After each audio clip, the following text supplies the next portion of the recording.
Capítulo 15. Enquanto os americanos fechavam sua armadilha em torno das Filipinas, Bornéu e Indonésia Ocidental, por toda a extensão do Pacífico até a costa americana, o Conde Zof Richemont saía do Mar de Flores, através do Estreito de Lombok, entre Bali e Lombok, e entrava no Oceano Índico. Dali ele mudou de curso para oeste, em direção à África. O chamado de socorro do Eagle moribundo foi ouvido por pelo menos 3 postos de escuta. A base da Força Aérea de MC Shore obviamente tinha tudo gravado, porque seu operador falará com a tripulação. A estação aeronaval na ilha de Phi-Bay, ao norte de MC Shore, também mantivera vigília no Canal 16, assim como a unidade da Guarda Costeira Americana em Bellingham. Segundos depois do chamado, eles entraram em contato, para dizer que estavam a postos, para triangular as posições dos tripulantes. Já se foi o tempo em que pilotos passavam dias vagando pelo deserto ou perdidos numa floresta esperando que alguém os encontrasse. Os tripulantes modernos contam com um colete munido com um emissor de sinal pequeno e poderoso, além de um transmissor que permite comunicação de voz.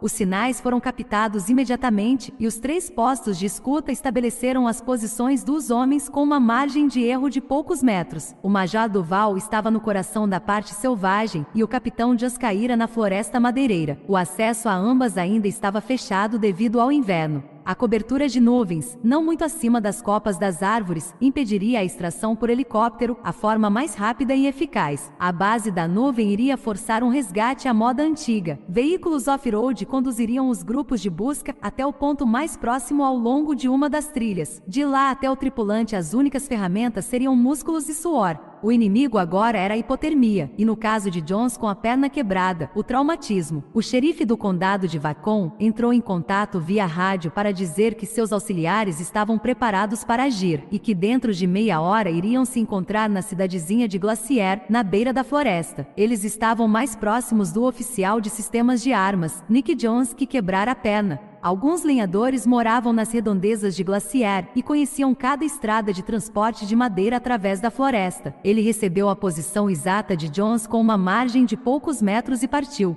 Para manter a moral do ferido, a base de MC Shore conectou o xerife com o comunicador preso no colete do oficial de sistemas de armas. Assim, o xerife podia falar palavras de encorajamento ao tripulante à medida que seu grupo se aproximava dele. O Serviço dos Parques Nacionais de Washington optou pelo Major Duval. Eles tinham experiência de sobra. Todo ano precisavam resgatar quem se perdia pelo caminho. Eles conheciam cada estrada através do parque, cada trilha. Eles seguiram em snowmobiles e triciclos motorizados. Como o homem não estava ferido, com sorte não seria necessário transportá-lo numa massa. Mas à medida que os minutos se arrastavam, a temperatura corporal dos tripulantes começou lentamente a cair, e mais rápido com Jones, que não podia se mover. A corrida era para suprir os 2 homens com luvas, botas, cobertores térmicos e sopa quente antes que morressem de frio. Ninguém disse aos grupos de busca, porque ninguém sabia que havia outro homem na floresta naquele dia, um homem muito perigoso. A salvação da equipe da CIA na cabana destruída era que seus equipamentos de comunicação não tinham sido atingidos. O comandante tinha apenas um número para telefonar, mas era um número. A chamada seguiu em linha segura até a mesa do vice-diretor de operações Marek Gumieni, em Langley. 3 zonas de fuso horário a leste, um pouco depois das 16 horas, ele recebeu o telefonema.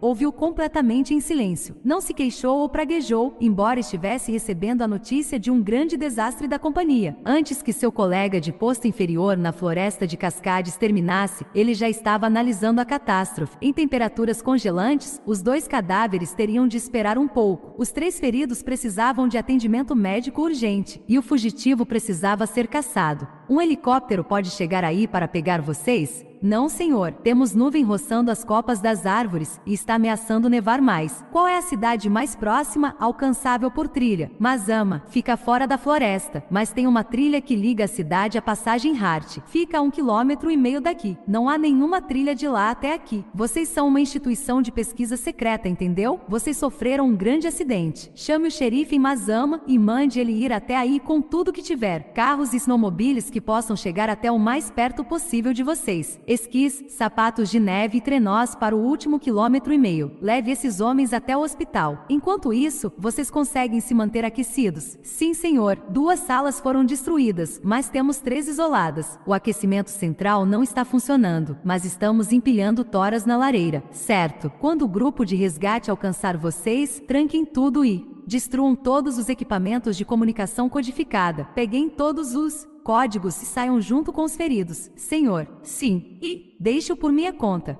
Marek Gomieni pensou na carta branca que John Negroponte dera-lhe no começo da Operação Crowbar. Poderes plenos, sem limites. Era hora de fazer o exército valer os dólares que ganhava através dos impostos. Ele ligou para o Pentágono. Graças a anos na companhia e ao novo espírito de compartilhamento de informações, ele possuía contatos fortes dentro do Ministério da Defesa, que por sua vez eram os melhores amigos das forças especiais. 20 minutos depois, ele descobriu que tivera sua primeira colher de chá num dia muito ruim, a não mais de 6 quilômetros da base da Força Aérea de MC Shore, fica o Forte Lewis. Embora seja um imenso campo militar, o Lewis possui uma zona restrita, que é o lar do primeiro grupo das Forças Especiais, conhecido por seus raros amigos como Destacamento Operacional Alpha 143. O Terminal 3 significa uma companhia de operação em montanhas, ou Esquadrão A. Seu comandante de operações era o capitão Michael Line. Quando recebeu o telefonema do Pentágono, o adjunto da unidade não pôde ser muito prestativo, embora estivesse falando com um general de 2 estrelas. Senhor, neste momento eles não se encontram na base. Estão envolvidos no exercício tático em Monte Rainier.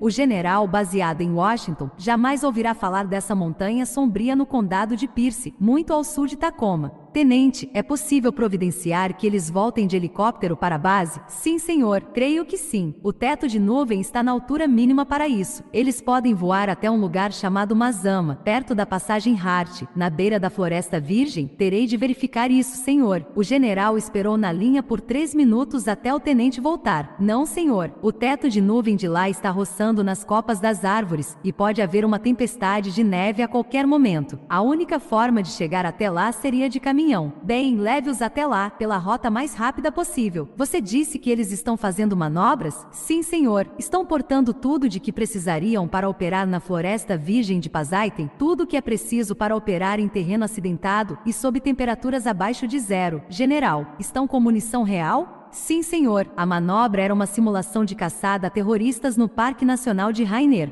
Bem, tenente, não é mais uma simulação. Mande a unidade inteira para o posto policial de Mazama. Mande falarem com um agente da CIA chamado Olsen. Fique em contato contínuo com o Alpha e me mantenha informado sobre o progresso. Para poupar tempo, o capitão Linnet, ciente de que havia algum tipo de emergência enquanto descia o Monte Rainier, requisitou retirada por ar. O Forte Lewis possuía o próprio helicóptero de transporte de tropas Chinook Q-30. Minutos depois, recolheu o esquadrão Alpha do estacionamento de visitantes vazio no sopé da montanha. O Chinook levou o esquadrão até o máximo ao norte que foi permitido pelas nuvens. Deixou-os num pequeno campo de pouso a oeste de Burlington.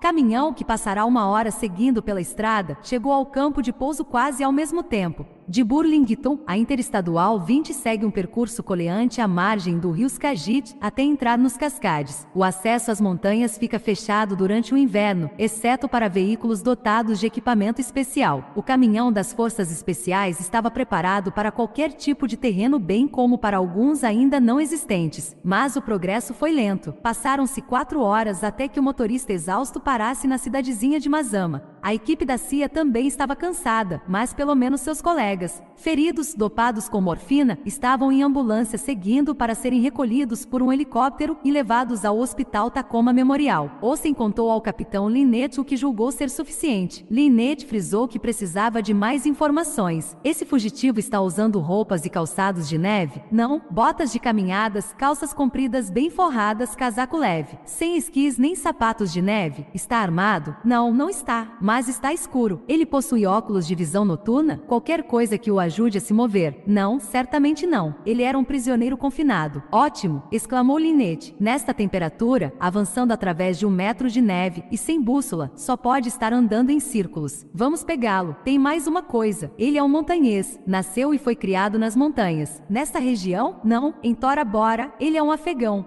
Linnet fitou o pasmo. Ele lutara em Tora Bora. Estivera na primeira invasão ao Afeganistão quando forças especiais da coalizão, americanas e britânicas, vasculharam a cordilheira de Spingar em busca de um grupo de sauditas fugitivos, um deles medindo 1,93 m de altura. E ele voltará para tomar parte na Operação Anaconda, que também não tinha sido nada agradável. Alguns homens bons foram perdidos na Anaconda. Linnet tinha contas a acertar com os pachuns de Tora Bora. Vamos partir, gritou ele, e o esquadrão embarcou de novo no caminhão. O caminhão iria levá-los pelo restante da trilha até a passagem Hart. Depois disso, seu meio de transporte se resumiria a esquis e sapatos de neve. Enquanto eles saíam, o xerife informou por rádio que ambos os tripulantes tinham sido encontrados e resgatados com frio, mas vivos. Os dois estavam num hospital em Seattle. A notícia era boa, mas um pouco tardia para um homem chamado Lemuel Wilson. Os investigadores anglo-americanos da Marinha Mercante que tinham assumido a Operação Crowbar ainda estavam se concentrando na ameaça 1, a ideia de que a Al-Qaeda estaria planejando fechar uma via mundial na forma de uma passagem estreita. Nesse caso, o tamanho da embarcação era vital. A natureza da carga não era importante, exceto pelo fato de que, expelindo óleo, a embarcação praticamente impossibilitaria o trabalho dos mergulhadores. Eles estavam se comunicando com todas as partes do mundo, tentando identificar qualquer navio de grande tonelagem que estivesse navegando. Obviamente, os navios realmente imensos eram raros, e a maioria pertencia a companhias respeitáveis e gigantescas. Os 500 principais cargueiros grandes e ultragrandes, os ULCC e os VLC, conhecidos como superpetroleiros, foram checados. Constatou-se que as companhias mantinham comunicação constante com todos eles. Em seguida, as tonelagens foram reduzidas em módulos de 10.000 toneladas completamente carregados. Depois que todas as embarcações de 50.000 toneladas para cima tinham sido checadas, o pânico do bloqueio a estreitos começou a diminuir. A lista de remessas navais do Lloyds provavelmente ainda é o arquivo mais completo do mundo, e a equipe em Edsel estabeleceu uma linha direta com a empresa, que estava sendo acionada constantemente. A conselho do Lloyds concentrarão-se nas embarcações com bandeiras de conveniência e naquelas registradas em portos de propriedade de indivíduos suspeitos. Tanto o Lloyds quanto o Serviço de Inteligência da Marinha juntaram esforços com a CIA e a Guarda Costeira Americana numa operação que visava impedir, sem o conhecimento de seus capitães ou proprietários, que 200 navios se aproximassem da costa, mas até então nada anormal fora constatado. O capitão Lynette conhecia suas montanhas e estava ciente de que nenhum homem sem calçados especiais, tentando avançar através da neve por um terreno salpicado com árvores, raízes, fendas e valas conseguiria caminhar mais de 600 metros por hora. Esse homem provavelmente tropeçaria na neve e cairia num riacho, e então, com os pés molhados, começaria a perder temperatura corporal a um ritmo alarmante, o que conduziria à hipotermia e ao congelamento dos dedos. A mensagem de Olsen proveniente de Langley não deixará espaço para dúvidas. Eles não poderiam permitir, sob nenhuma circunstância, que o fugitivo colocasse os pés no Canadá, ou apenas para garantir que ele colocasse as mãos em um telefone. Lynette tinha poucas dúvidas. Sem uma bússola, seu alvo vagaria em círculos, tropeçaria e cairia a cada 2 passos. Não conseguiria ver em meio à escuridão projetada pelas árvores, que nem mesmo a lua, se não estivesse oculta pela nuvem densa a 20.000 pés, conseguiria penetrar. Era verdade que o homem tinha uma vantagem de 5 horas, mesmo em linha reta, que em distância lhe daria menos de 4,5 km de terreno coberto. O capitão Lynette tinha razão sobre os esquis. Do ponto de parada do caminhão no final da trilha, ele alcançou as ruínas da cabana da CIA em menos de 1 hora. Lynette e seus homens examinaram-na rapidamente para ver se o fugitivo retornará para procurar equipamentos melhores. Não havia qualquer sinal. Os 2 cadáveres, rígidos no frio, estavam deitados, mãos cruzadas sobre os peitos, dentro do refeitório, a salvo dos animais selvagens. Teriam de esperar que as nuvens se dispersassem, possibilitando o pouso de um helicóptero.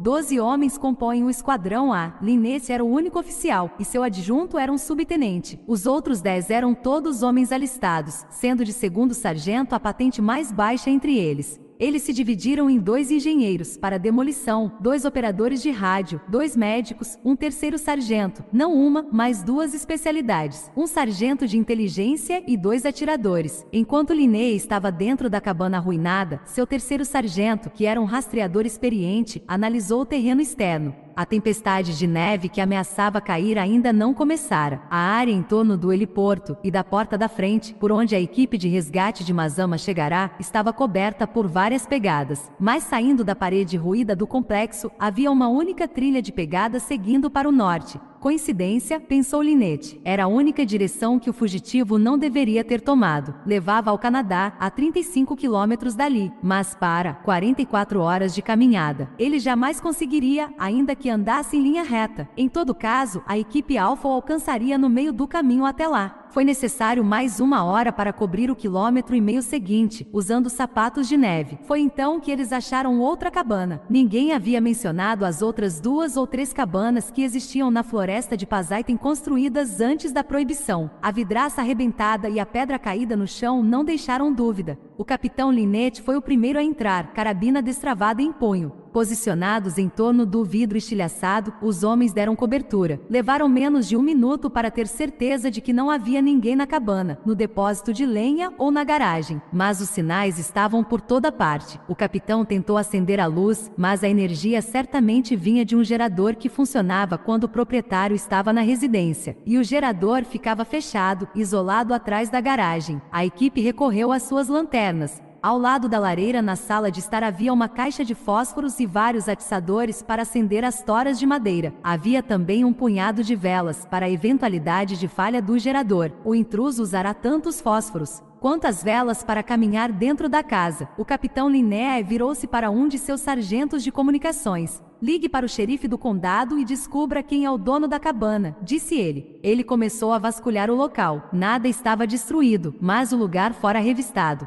É um cirurgião de Seattle, reportou o sargento. Passou as férias de verão aqui e quando chega o outono, fecha tudo. Ele deve ter deixado o nome e o telefone de contato com o xerife. Descubra. O sargento descobriu e foi instruído a contatar Fort Lewis e mandar que telefonassem para a casa do cirurgião e o colocassem na linha. O fato de o dono da cabana ser cirurgião era um golpe de sorte. Ele certamente tinha um bip para casos de emergência, e aquela situação definitivamente se encaixava nessa categoria. O navio fantasma jamais passou perto de Surabaya. Não havia nenhuma carga de sedas orientais caríssimas para ser trazida a bordo, e os 6 contêineres falsos do Coates of Richmond ficavam posicionados no deck de Vante, onde era seu lugar. A embarcação pegou a rota ao sul de Java, passou pela ilha Christmas e seguiu para o Oceano Índico. Para Mike Martin, as rotinas de bordo tornaram-se um ritual. O psicopata Ibrahim ficava quase todo o tempo em sua cabine, e a boa notícia era que ele vinha passando muito mal. Dos 7 homens restantes, o engenheiro cuidava dos motores, funcionando a plena potência apesar do gasto de combustível. Para onde quer que estivesse indo, o Coates não precisaria de combustível para uma viagem de volta.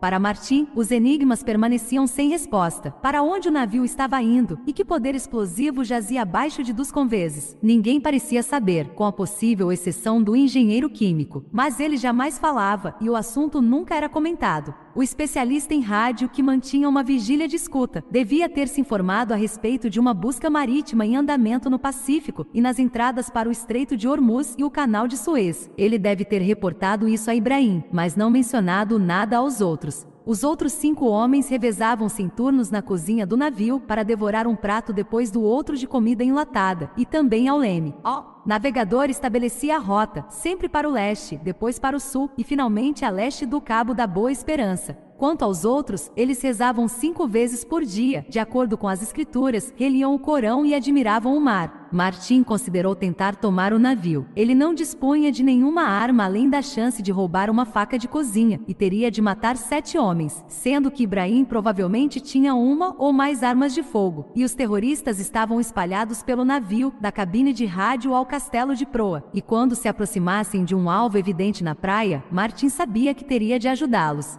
Mas ele podia adiar esse momento enquanto viajava através do Oceano Índico. Martin não sabia se a mensagem na mochila de equipamento de mergulho fora encontrada ou jogada em algum porão sem ser lida, e também não sabia que havia acionado uma caçada global a um navio. É com o Dr. Berenson que estou falando? Michael Lynette pegou o fone do aparelho nas costas do sargento e mentiu. Sou do posto policial de Mazama, disse ele. Neste momento estou na sua cabana na floresta. Sinto informar que houve um arrombamento. Mas que droga! E fizeram muitos estragos? Perguntou a voz que vinha de Seattle. A pessoa invadiu quebrando a janela da frente com uma pedra. Doutor, parece ter sido o único dano estrutural. Eu quero verificar com o senhor se houve furtos. O senhor mantinha alguma arma de fogo aqui? Nenhuma. Possuo 2 fuzis de caça e um revólver, mas trago eles comigo quando volto para casa. Certo. Agora, roupas. O senhor tem um armário com roupas pesadas de inverno? Claro. Fica à direita da porta do armário. O capitão Lynette acenou com a cabeça para seu 3º sargento, que liderou o caminho com uma lanterna. O closet era espaçoso e estava cheio de roupas de inverno. Também guardo lá um par de botas de neve, além de calças e um casaco com capuz forrados com pele.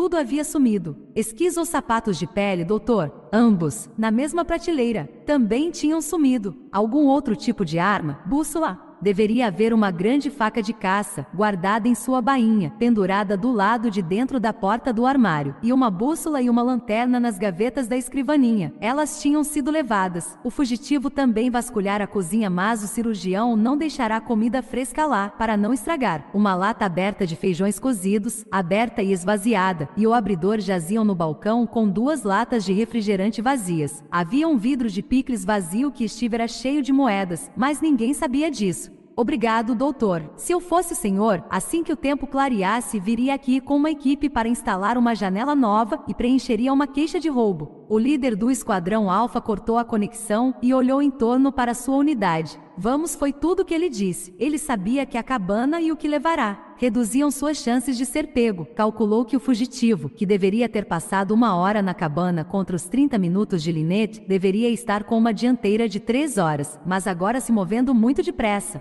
Engolindo seu orgulho, decidiu levar alguma cavalaria. Pediu uma pausa e falou novamente com Fort Lewis. Diga a MC Shore que quer um Sectre, agora. Empregue toda a autoridade de que precisar, Pentágono, se for preciso. Quero Sectre sobre os Cascades e falando diretamente comigo. Enquanto esperavam pelo seu novo aliado, os 12 homens do Alpha 143 apertaram o passo. O sargento rastreador estava na frente, a lanterna encontrando as pegadas dos sapatos do fugitivo na neve congelada. Estavam avançando o mais rápido que podiam, mas carregando mais equipamento que o homem à sua frente. Linné estimava que eles estavam avançando depressa, mas estariam ganhando terreno? Então a neve começou a cair. Foi uma bênção e uma maldição. Caindo das coníferas ao redor dos soldados, os flocos de neve cobriram rochas e tocos, permitindo mais uma pausa rápida para trocar de sapatos para esquis, que eram mais rápidos, mas também apagaram a trilha. Lynette precisava de uma mão que o guiasse do céu, e ela chegou logo depois da meia-noite na forma de um avião de ataque Lockheed Martin AC-130 Hércules, voando a 20.000 pés, acima da camada de nuvens, mas olhando diretamente através dela.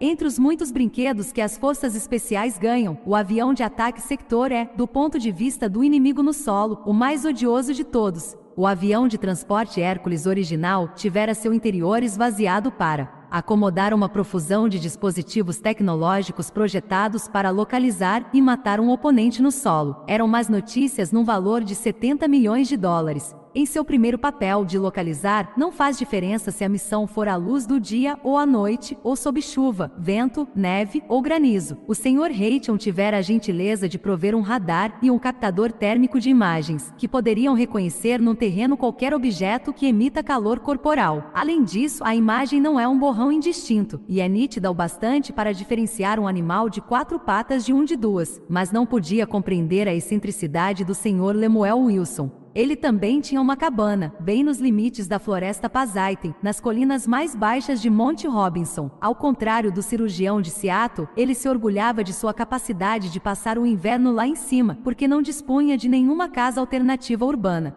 Assim, sobrevivia sem eletricidade, com uma lareira para se aquecer e lampiões de querosene para iluminar o ambiente. Todo verão ele caçava pequenos animais e salgava a carne para o inverno. Cortava a própria lenha e catava forragem para seu resistente cavalo montanhês. Mas ele tinha outro hobby. Mantinha um equipamento de radioamador, alimentado por um pequeno gerador, para passar as horas de inverno ouvindo as ondas curtas da polícia e dos serviços de emergência. Foi assim que ele ouviu o relato dos 2 tripulantes caídos na floresta e das equipes de busca que estavam tentando chegar ao local. Lemuel Wilson considerava-se um cidadão responsável, embora as autoridades preferissem o termo enxerido. Assim que os 2 aviadores transmitiram seus pedidos de socorro e as autoridades forneceram suas posições exatas, Lemuel Wilson selou o cavalo e partiu. Pretendia cruzar a metade sul da floresta para alcançar o parque e resgatar o Major Duval. Como seu equipamento de radioamador era grande demais para ser transportado, não ouviu que os 2 aviadores tinham sido resgatados, mas fez contato humano. Ele não viu o homem vir em sua direção. Num segundo estava tocando seu cavalo através de um monte de neve mais profundo que o normal, e no seguinte achou que estava sendo vítima de uma avalanche. Mas era apenas um homem vestido com roupas térmicas prateadas, como um astronauta. Um braço em torno de seu pescoço puxou-o do cavalo. Enquanto caía, sentiu a lâmina penetrar sua caixa torácica e rasgar seu coração. Um captador térmico de imagens funciona bem para detectar calor corporal, mas o cadáver de Lemuel Wilson, largado numa fenda a 9 metros do local de sua morte, perdeu rapidamente o calor 30 minutos mais tarde. Quando a C-130 Sectre iniciou sua rota circular acima dos Cascades, Lemuel Wilson não foi rastreado por seus sensores. Aqui é Sectre Echo Foxtrot, chamando Esquadrão Alfa, copia Alfa. Situação 5, respondeu o capitão Linete. Somos 12 aqui embaixo. Pode nos ver? Dê um sorriso bonito para eu tirar sua foto, disse o operador de infravermelho, 6 quilômetros acima deles. Vamos deixar as piadinhas para depois, disse Linete. Temos um fugitivo 5 quilômetros ao sul sozinho, seguindo para o norte em esquis. Confirma, houve uma pausa. Negativo, nenhuma imagem, disse a voz no céu. Impossível, argumentou Linete. Ele está em algum ponto à nossa frente. Os últimos bordos e tamargas tinham ficado bem para trás. Eles emergiram da floresta para uma base rochosa, sempre subindo para o norte. Ali a neve caía sem o anteparo dos galhos. Muito atrás deles, engolidos pela escuridão, estavam a Montanha Lake e o Pico Monumento. Os homens de Linete pareciam figuras fantasmagóricas, mortos-vivos brancos numa paisagem branca. Se Linné estava tendo dificuldades, certamente também estaria. Só havia uma explicação para o fato de não ter sido captada qualquer imagem. Buscar abrigo numa caverna ou num buraco coberto de neve. Os esquis estavam deslizando com facilidade pela encosta da montanha e havia mais floresta adiante. O Sectre fixou sua posição, a 32 quilômetros da fronteira canadense, às 5 horas da alvorada, ou o que se passava por alvorada naquela terra de neve, picos, rochas e árvores. Linné deu mais 1 hora ao Sectre, que circulou e observou, mas não detectou nada para reportar. Cheque de novo, requisitou o capitão Linete. Ele estava começando a pensar que havia alguma coisa errada, teria morrido ali em cima, possivelmente, e aquilo explicaria a ausência de detecção de calor. Estaria escondido numa caverna? Era possível, mas ele só tinha como opções morrer lá ou sair e fugir. E então? Smatkan, obrigando o cavalo arisco e cansado a descer a base rochosa, conseguirá aumentar a dianteira. A bússola indicava que estava indo para o norte. Estou fazendo uma varredura num arco de 90 graus a partir de vocês, disse o operador do captador de imagens, direto até a fronteira. Nesse arco posso ver 8 animais, 4 gamos, 2 ursos pretos, cujos sinais estão muito fracos porque estão hibernando em grutas, um possível leão da montanha perambulando e um único alce trotando para o norte, cerca de 6 quilômetros à frente de vocês. O problema era que as roupas térmicas do cirurgião funcionavam bem demais. O cavalo, à beira da exaustão, estava suando, mas o homem que o montava, debruçado para frente ao longo do pescoço do animal para fazê-lo avançar, estava tão bem isolado que se mesclava ao cavalo. Senhor, disse um dos sargentos engenheiros, eu sou de Minnesota. Guarde seus problemas para o capelão, esbravejou Linete. O que quero dizer, senhor, insistiu o rosto coberto de neve ao seu lado, é que um alce não subiria uma montanha num tempo como este. Ele desceria para o vale para pastar. Não pode ser um alce. Linné ordenou uma parada. Era bem-vinda. Olhou para a neve que caía à sua frente. Não tinha a menor ideia de como o homem conseguia avançar. Talvez outra cabana isolada, cujo dono era um idiota amante de invernos que tinha um estábulo. De algum modo, conseguirá um cavalo e o estava usando para ganhar terreno. 6 quilômetros à frente, de volta à Mata Cerrada, Smatkan, que emboscara Lemuel Wilson, então teve sua vez de sofrer uma emboscada. O puma era velho, um pouco lerdo para caçar gamos, mas astuto e deveras faminto. Ele saltou de uma pedra entre 2 árvores. Se não estivesse exausto, o cavalo malhado teria sentido seu cheiro. A primeira coisa que percebeu foi que alguma coisa veloz e marrom amarelada atingira o cavalo e estava descendo pelo lado. O cavaleiro teve tempo de sacar o fuzil da bainha ao lado do cabeçote da sela e se jogar para trás. Desmontou, virou-se, apontou e disparou. Teve sorte que o puma investira não contra ele, e sim contra seu cavalo. Contudo, perdeu a montaria. O animal ainda estava vivo, mas rasgado em torno da cabeça e do dorso por garras com 65 quilos de músculos furiosos. Ele não ia se levantar. Uma segunda bala pôs fim ao seu sofrimento. O cavalo desmoronou, caindo meio de lado sobre o corpo do puma. Não fazia diferença, mas o dorso e as pernas dianteiras da fera estavam debaixo do cavalo. Ele desenganchou os sapatos de neve de trás da sela, encaixou-os nas botas, pôs a correia do fuzil no ombro, verificou a bússola e caminhou em frente. 100 metros à frente havia uma protuberância rochosa. Parou para desfrutar brevemente de um abrigo contra a neve. Não sabia, mas a rocha mascarou sua emissão de calor. Elimine o alce, ordenou o capitão Linete. Acho que há um cavalo com um fugitivo em cima dele. O operador tornou a estudar a imagem. Tem razão, disse ele. Posso ver 6 pernas. Ele parou para descansar. Agora vai descansar para sempre. A seção de destruição do Sectre é provida de 3 sistemas. O mais pesado de todos é o Howitzer M102 105 mm, que é tão poderoso que usá-lo contra um único ser humano seria um pouco excessivo. Em seguida vem o canhão Bofors 40 mm, derivado da artilharia antiaérea sueca, um repetidor rápido com força suficiente para reduzir prédios ou tanques a fragmentos. A tripulação do Sectre, informada de que seu alvo era um homem a cavalo, escolheu a metralhadora automática Gatling Gal 12U. Aquele horror dispara 1.800 balas por minuto, cada qual constituindo-se de um projétil de 25 mm,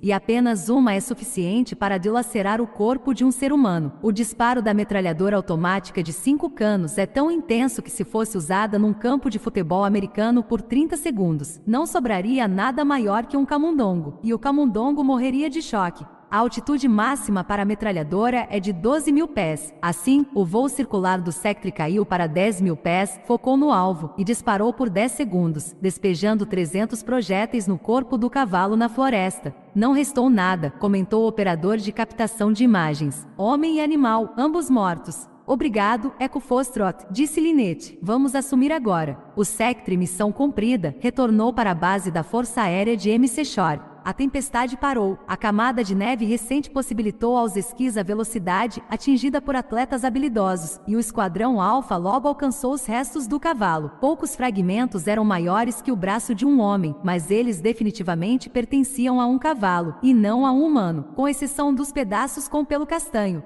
Lynette passou 10 minutos procurando fragmentos de casacos, botas, fêmures, crânio, faca de caça, barba ou sapatos de neve. Os esquis haviam sido abandonados com um dos pés quebrado. Aquilo fora causado pela queda do cavalo. Havia uma manga de pele de ovelha, mas nenhum sinal de fuzil, nenhum sapato de neve, nenhum afegão. 2 horas para a alvorada, e a perseguição tornará-se uma corrida. Um homem usando sapatos de neve contra 12 esquis, todos exaustos, desesperados. O esquadrão Alpha contava com o sistema de posicionamento GPS. Quando o céu começou a clarear um pouco a leste, o 3º sargento murmurou: fronteira a 800 metros. 20 minutos depois chegaram a um penhasco que dava para um vale que ocupava o horizonte da esquerda à direita. Abaixo havia a estrada madeireira que delimitava a fronteira canadense. Bem à frente havia outro penhasco, com uma área devastada próxima a um aglomerado de cabanas de troncos. Era uma instalação que seria usada por lenhadores canadenses quando as concessões madeireiras retornassem depois da estação nevada.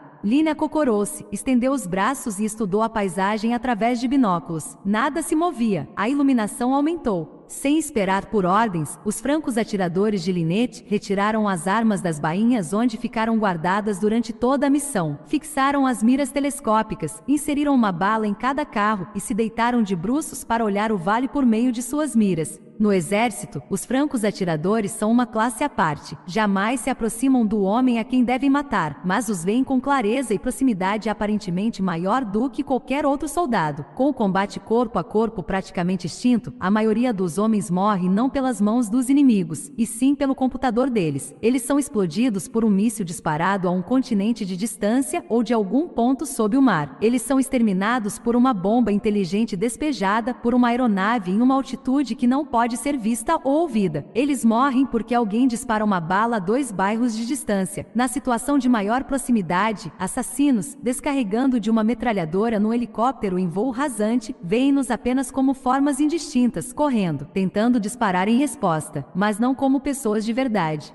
Mas o franco atirador vê suas vítimas como seres humanos. Deitado em silêncio absoluto, completamente imóvel, observa seu alvo como um homem com barba de 3 dias que se espreguiça e boceja, que derrama feijões de uma lata, que abre a braguilha e olha na direção de uma lente que ele não pode ver, porque está a 1,5 km, e então morre. Francos atiradores são especiais, dentro da cabeça. Também vivem num mundo particular. Tornam-se tão obcecados por precisão que mergulham num silêncio povoado apenas por projéteis, potências variadas de cargas de pólvora, o desvio que a força do vento causará na bala, o quanto ela cairá ao longo de distâncias diversas e se mais algum pequeno ajuste pode ser feito no fuzil. Como todos os especialistas, eles têm suas paixões particulares por peças de equipamento. Certos francos atiradores gostam de balas realmente minúsculas, como a M700 de um fuzil Remington 308. A M700 é um projétil tão pequeno que, para ser introduzida no cano, precisa ser acondicionada numa bainha destacável.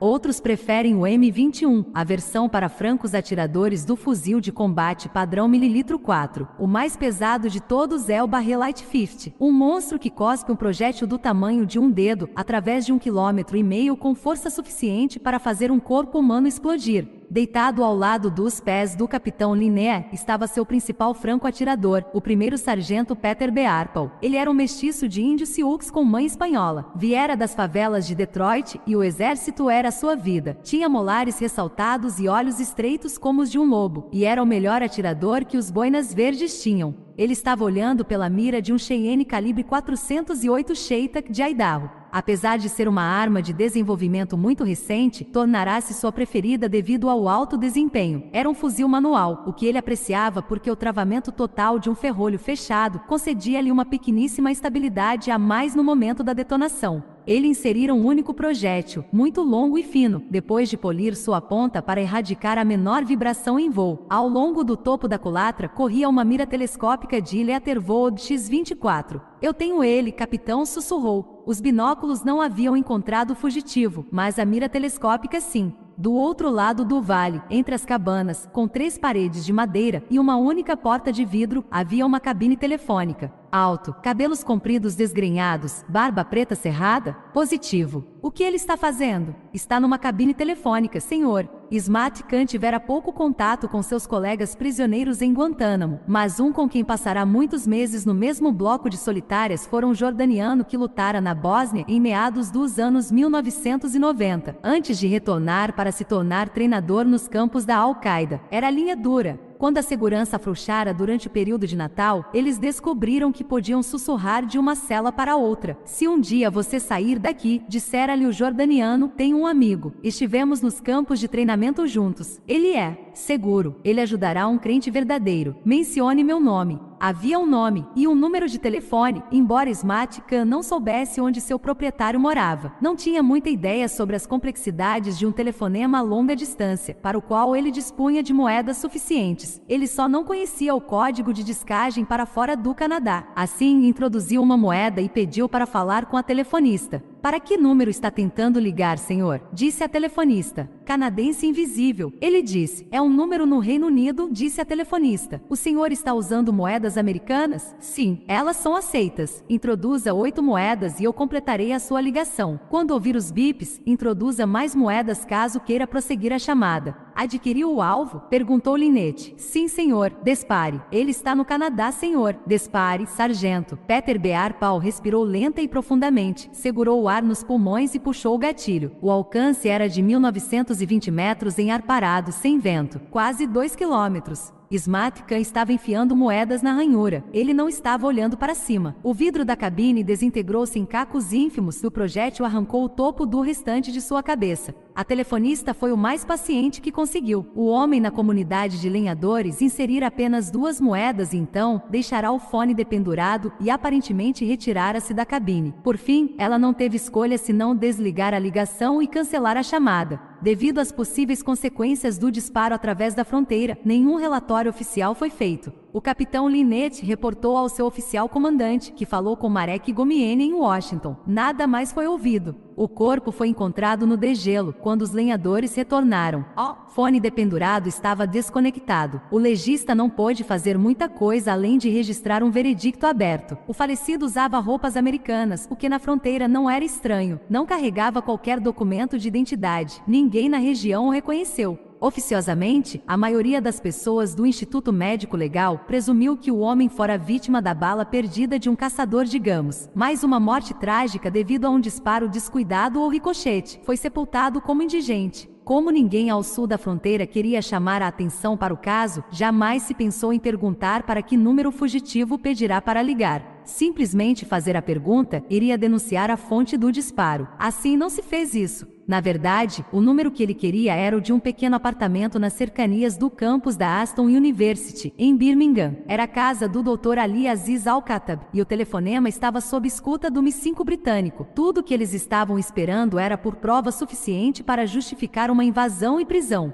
Teriam aquela prova dali a um mês, mas naquela manhã tentará telefonar para o único homem a oeste de Suez que conhecia o nome do navio fantasma. Capítulo 16. Depois de 2 semanas, o entusiasmo pela caçada. O navio fantasma, que aparentemente não existia, estava começando a diminuir, e Washington expressou desânimo. Mas quanto tempo? Problemas e tesouro poderiam ser dispendidos por causa de um bilhete vago rabiscado num cartão e enfiado numa mochila de equipamento de mergulho numa ilha da qual ninguém ouvirá falar? Marek Gumieni voara até Londres para conferenciar com Steve quando o especialista do CIS em terrorismo mercante, Sam Seymour, ligou do escritório do registro de remessa marítima do Lloyds, em Ipswich, e piorou ainda mais a situação. Ele mudará de ideia. Hill ordenou-lhe ir até Londres para se explicar. A opção da Al-Qaeda usar uma embarcação imensa para bloquear a passagem de uma área vital para arruinar o comércio local sempre foi a mais provável, disse Seymour, mas nunca foi a única. Por que você acha que foi a opção errada a tomar? Perguntou Marek Gumieni. Porque, senhor, cada embarcação no mundo grande o bastante para conseguir isso foi verificada. Todas estão seguras. Isso nos deixa as opções 2 e 3, que são praticamente intercambiáveis, mas com alvos diferentes. Acho que agora devemos pensar na opção 3, assassinato em massa numa cidade costeira. A declaração pública de Bin Laden, de que desviaria seu alvo para a economia, pode ter sido uma fraude, ou ele pode ter mudado de ideia. Certo, Sam, convença-me. Steve e eu temos chefes políticos exigindo resultados ou nossas cabeças. Que tipo de navio não é uma embarcação de bloqueio? Na número 3, a carga é ainda mais importante que a embarcação. Não precisa ser tão grande quanto é absolutamente mortal. O Lloyds tem uma divisão de cargas perigosas. Obviamente, isso muda o prêmio. Navio de munição? Perguntou Hill. Outra devastação, como a de Halifax.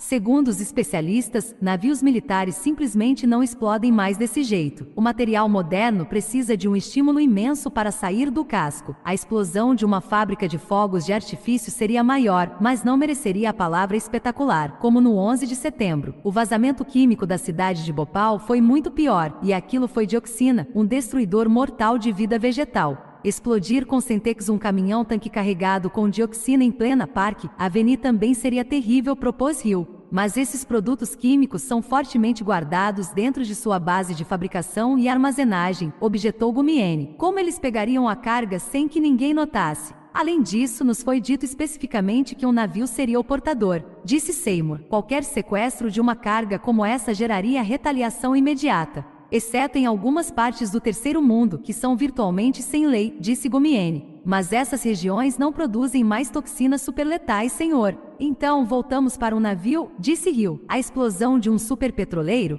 Petróleo cru não explode, comentou Seymour. Quando Torre Canyon teve seu casco rasgado na costa francesa, foi preciso usar bombas de fósforo para fazer com que o óleo pegasse fogo. O vazamento de um petroleiro causaria danos à ecologia, mas não assassinato em massa. Mas um pequeno navio-tanque de gás poderia fazer isso. Gás líquido concentrado para transporte. Gás natural, forma líquida? Perguntou Gumieni. Ele estava pensando na quantidade de portos americanos que importavam gás para energia industrial, e o número era atordoante. Mas, com toda certeza, as docas usadas para esse fim ficam a quilômetros de qualquer concentração populacional. É muito difícil gás natural líquido explodir, discordou Seymour.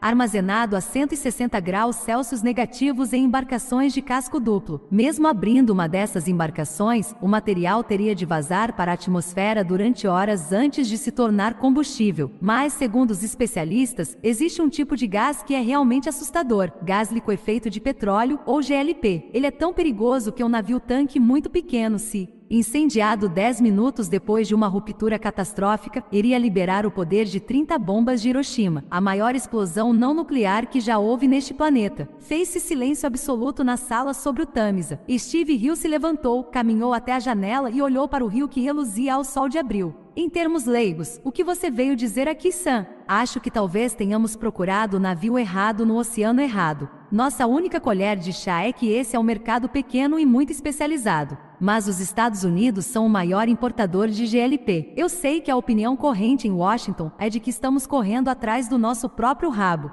Os Estados Unidos podem checar cada petroleiro de GLP esperado em suas águas, e não apenas do Extremo Oriente, e detê-los até serem abordados. O Lois pode me informar sobre cada carga de GLP no mundo, a partir de qualquer ponto do globo. Marek Gumieni pegou o voo seguinte para Washington. Tinha conferências às quais comparecer e trabalho para fazer. Enquanto decolava de Heathrow, o Countess of Richmond contornava o Cabo Agulhas, África do Sul, e entrava no Atlântico. O navio fizera uma boa velocidade, e seu navegador, um dos 3 indonésios, estimava que a corrente Agulhas e a corrente Benguela, que fluía para o norte, concederiam ao Countess um dia extra e tempo suficiente para alcançar seu destino. Mais ao longe, nos mares que cercavam o Cabo Agulhas, e para o interior do Atlântico, outros navios saíam do Oceano Índico seguindo para a Europa ou para a América do Norte. Alguns eram imensos cargueiros de minério, outros eram navios de cargas transportando produtos asiáticos em quantidade cada vez maior à medida que as indústrias terceirizavam a fabricação para as oficinas de baixo custo do Oriente. Havia ainda os superpetroleiros, grandes demais até para o Canal de Suez, seus computadores seguindo a linha de 100 braças de leste para oeste, enquanto seus tripulantes jogavam cartas. Todos eles eram observados. Lá em cima, onde a visão não alcançava, os satélites vagavam pelo espaço, as câmeras retransmitindo para Washington cada palmo de suas estruturas e os nomes em suas popas. Além disso, de acordo com a legislação recente, todos portavam transmissores que emitiam seu chamado individual para quem estivesse na escuta. Cada identificação era verificada, e isso incluía o Countess of Richmond, garantido pelo Lloyds, pelo Siebert e Abercrombie, como um pequeno cargueiro registrado em Liverpool que estava transportando uma carga legítima numa rota prevista, de Surabaya para Baltimore. Para os Estados Unidos, não havia motivo para investigar mais a fundo. O navio estava a milhares de quilômetros da costa americana.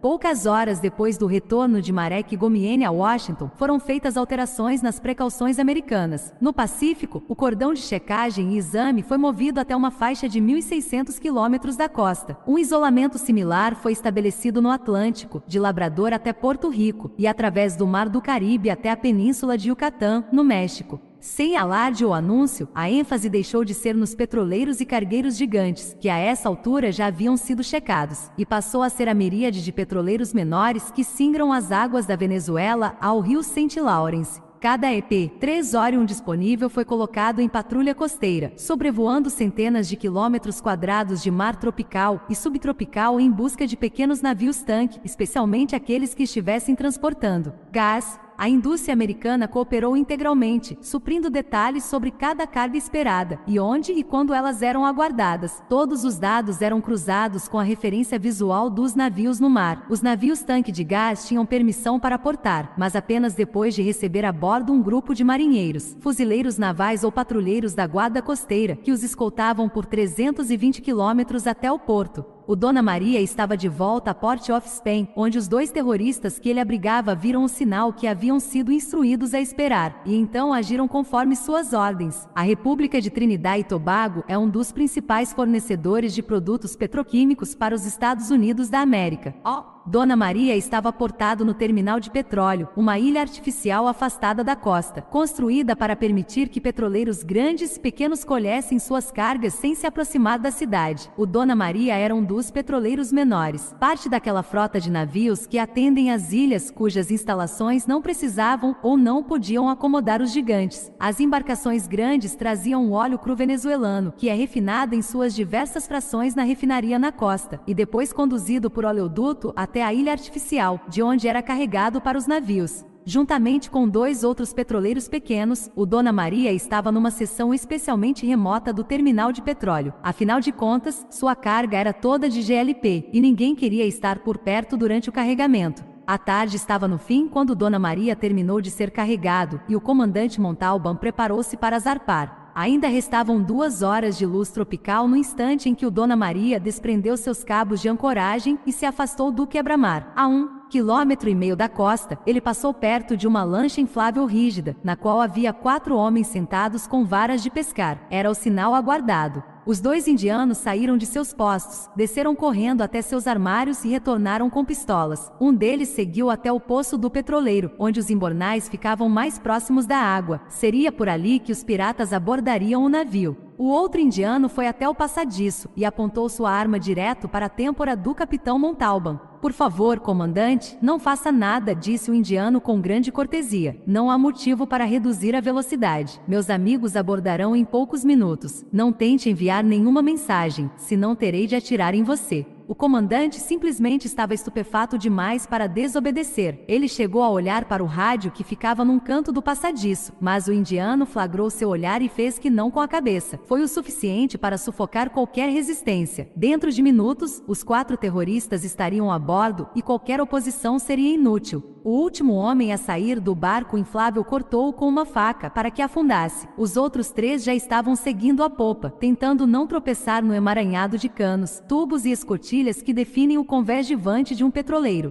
Apareceram no passadiço segundos depois 2 argelinos e 2 marroquinos, aqueles que o Dr. Al-Khattab enviará havia mais de um mês. Eles falavam apenas árabe mouro, e os 2 indianos, ainda corteses, traduziram. Os 4 tripulantes sul-americanos deviam ser convocados ao convés-givante, onde teriam de esperar. Uma nova rota marítima seria calculada e seguida. 1 hora depois do anoitecer, os 4 tripulantes foram assassinados a sangue frio. Em seguida, os piratas amarraram correntes aos tornozelos dos corpos e os fizeram ao mar. Se o capitão Montalban nutrir ainda algum espírito de resistência, aquele foi seu fim. As execuções foram mecânicas. Em sua terra natal, os 2 argelinos haviam pertencido ao grupo islâmico armado e chacinado centenas de felaga, fazendeiros do interior que tinham sido assassinados apenas como uma mensagem ao governo em Argel. Homens, mulheres, crianças, enfermos e velhos. Eles mataram todos, muitas vezes. Portanto, os 4 tripulantes foram apenas uma formalidade. Durante toda a noite o Dona Maria seguiu para o norte, mas não mais para Porto Rico, seu destino marcado. A bombordo ele tinha o litoral caribenho contínuo até o México. A estibordo, bem perto, estavam os 2 arquipélagos chamados de Ilhas Vinduard e Levar, cujos mares mornos costumam ser considerados apenas pontos turísticos, mas fervilham com centenas de pequenos cargueiros e petroleiros que mantêm as ilhas abastecidas e vivas para os turistas.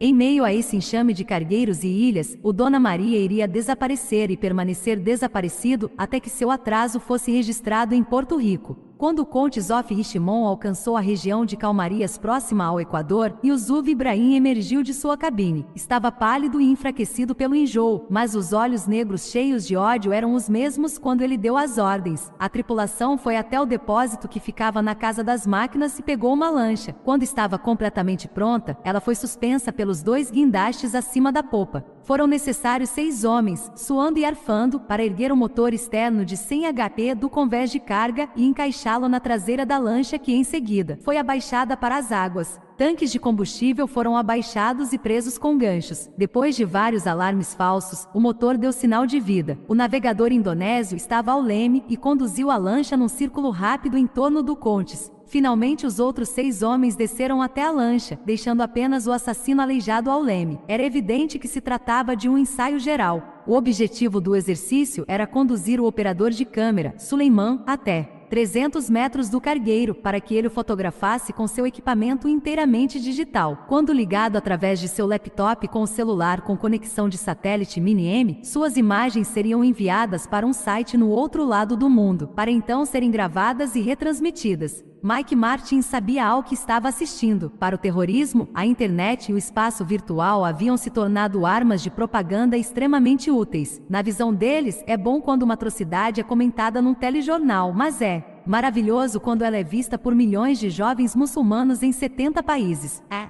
assim que nascem os novos recrutas, jovens vendo acontecer e desejando imitar. No Castelo Forbes, Martin assistira a gravações transmitidas do Iraque, com os homens-bomba sorrindo para a câmera antes de saírem de carro para cometer suicídio em nome de uma causa. Nessas ocasiões, o operador de câmera sobrevivera, mas no caso da lancha em sua trajetória circular em torno do navio, era claro que o alvo também deveria estar no campo de visão, e a gravação deveria prosseguir até a lancha ser destruída juntamente com os 7 tripulantes. Ao que tudo indicava, apenas Ibrahim permaneceria ao leme. Contudo, Martin não sabia quando e onde seria o atentado ou que horror jazia no interior dos contêineres. Ele considerou a ideia de ser o primeiro a voltar para o Contes, deixar o barco inflável à deriva, matar Ibrahim e tomar o cargueiro. Não havia a menor chance de conseguir isso. A lancha era muito mais rápida, e numa questão de segundos os 6 homens estariam abordando o navio. Quando o exercício terminou, a veloz embarcação foi trazida de volta para bordo e deixada dependurada nos guindastes. O engenheiro aumentou a força dos motores e o conde seguiu para o norte para contornar a costa do Senegal. Recuperado do enjoo, Yusuf Ibrahim passava mais tempo no passadiço, onde os tripulantes reuniam-se para comer. A presença de Ibrahim contribuía para intensificar ainda mais a tensão que vinha pairando no ar. Cada homem a bordo tomara a decisão de morrer como Shah mártir, mas isso não impedia que a espera e o tédio corroessem seus nervos. Apenas orações constantes e leituras obsessivas do Corão Sagrado permitiam-lhes manter a calma e a crença no que estavam fazendo.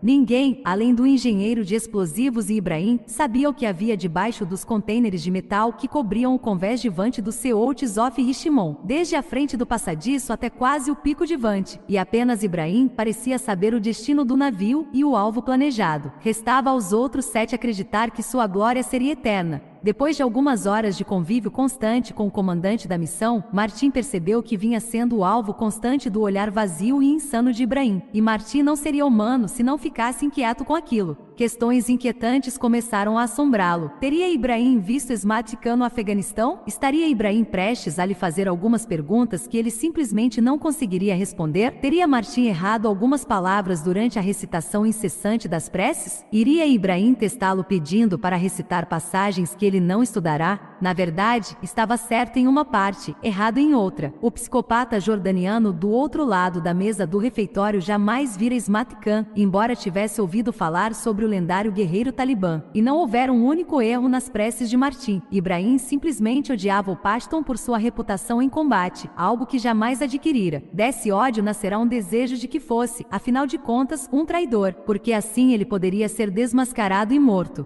Mas manteve seu ódio sob controle por um dos motivos mais antigos do mundo. Ele temia o homem das montanhas. Embora portasse uma pistola numa bainha debaixo do manto e houvesse jurado morrer, Ibrahim não conseguia deixar de se sentir intimidado pelo homem de Tora Bora. Assim ele se manteve a fitá-lo, aguardando, analisando. Pela segunda vez, a busca do Ocidente pelo navio fantasma, se é que ele realmente existia, redundara em frustração absoluta. Steve Hill estava sendo bombardeado com pedidos de informação, qualquer coisa que pudesse aplacar a frustração em Downing Street. O controlador do Oriente Médio não podia oferecer qualquer resposta às 4 questões que lhe eram despejadas pelo primeiro-ministro britânico e pelo presidente americano. O navio existe? Se existe, como é? Onde está? E qual cidade será o alvo? As conferências diárias estavam se tornando um inferno na Terra. O chefe do CIS, que jamais fora chamado de nenhuma outra forma além de C, mantinha silêncio penoso. Depois de Peshawar, todas as autoridades superiores concordaram que havia um espetáculo terrorista em preparação. Mas no mundo de fumaça e espelhos não existe clemência para aqueles que falham com seus chefes políticos. Desde que a alfândega descobrira a mensagem rabiscada no cartão, Crowbar não dava sinais de vida. Estaria morto ou vivo? Ninguém sabia e alguns estavam deixando de se importar. Já haviam se passado 4 semanas desde o último contato, e a cada novo dia aumentava a tendência de se referir a Crowbar no tempo passado. Alguns murmuravam que ele cumprirá sua missão, fora capturado e morto, mas conseguirá fazer os terroristas cancelarem a operação. Apenas Hill aconselhava cautela e o prosseguimento da procura pela fonte de uma ameaça ainda desconhecida. Um pouco melancólico, Hill guiou o carro até Ipswich para conversar com Sam Seymour e os 2 especialistas do registro do Lloyds que o estavam ajudando a pensar em cada possibilidade, por mais estranha que fosse. Você usou uma frase bem assustadora lá em Londres, Sam. 30 vezes a bomba de Hiroshima. Como diabos um petroleiro pequeno pode ser pior do que todo o projeto Manhattan? Sam Seymour estava exausto. Aos 32 anos, podia haver uma carreira promissora na inteligência britânica culminando com uma posição nos arquivos do Registro Central. Embora estivesse incumbido de um trabalho que a cada dia parecia mais impossível de realizar. Estive com uma bomba atômica, o dano chega em 4 ondas. O clarão é tão intenso que pode cauterizar a córnea de qualquer espectador que não esteja usando óculos escuros. Depois vem o calor, tão forte que faz tudo em seu rastro se auto-incinerar. A onda de choque derruba prédios a quilômetros e a radiação gama é de longo prazo, causando carcinoma e deformações. Com a explosão do GLP, você pode esquecer 3 dessas ondas. A explosão é só calor, mas é um calor tão poderoso que fará aço escorrer como mel e concreto esfarelar. Já ouviu falar da bomba de combustão aérea? É tão poderosa que faz uma bomba de napalm parecer fraca, embora ambas tenham a mesma fonte, petróleo. O gás liquefeito de petróleo é mais pesado que o ar. Durante o transporte, ele não é mantido a uma temperatura extremamente baixa, é mantido sob pressão. É por causa disso que os navios-tanque de GLP possuem cascos duplos. Se o casco se romper, o gás irá jorrar e se misturar com o ar. Como ele é mais pesado que o ar, ficará rodopiando em torno do local de onde veio, formando uma imensa bomba de combustão aérea. Acenda isso e a carga inteira explodirá em chamas, chamas terríveis, subindo rapidamente até 5.000 graus centígrados, e então começará a se espalhar. Ela teria seu próprio vento. Ela rolará para longe da fonte, numa onda de fogo, consumindo tudo que estiver em seu caminho até consumir a si mesma. E então, como se fosse a chama de uma vela, diminuirá até morrer. Até onde a bola de fogo alcançará? Perguntou Hill. Bem, segundo meus novos amigos cientistas, um pequeno petroleiro de, digamos, 8.000 toneladas, completamente aberto e incendiado, consumiria tudo e extinguiria toda a vida humana num raio de 5 quilômetros. Uma última coisa. Eu disse que a explosão cria seu próprio vento, suga o ar da periferia para o centro, alimenta a si mesma, de modo que até humanos que se encontrem dentro de um abrigo a 5 quilômetros do epicentro irão morrer de asfixia.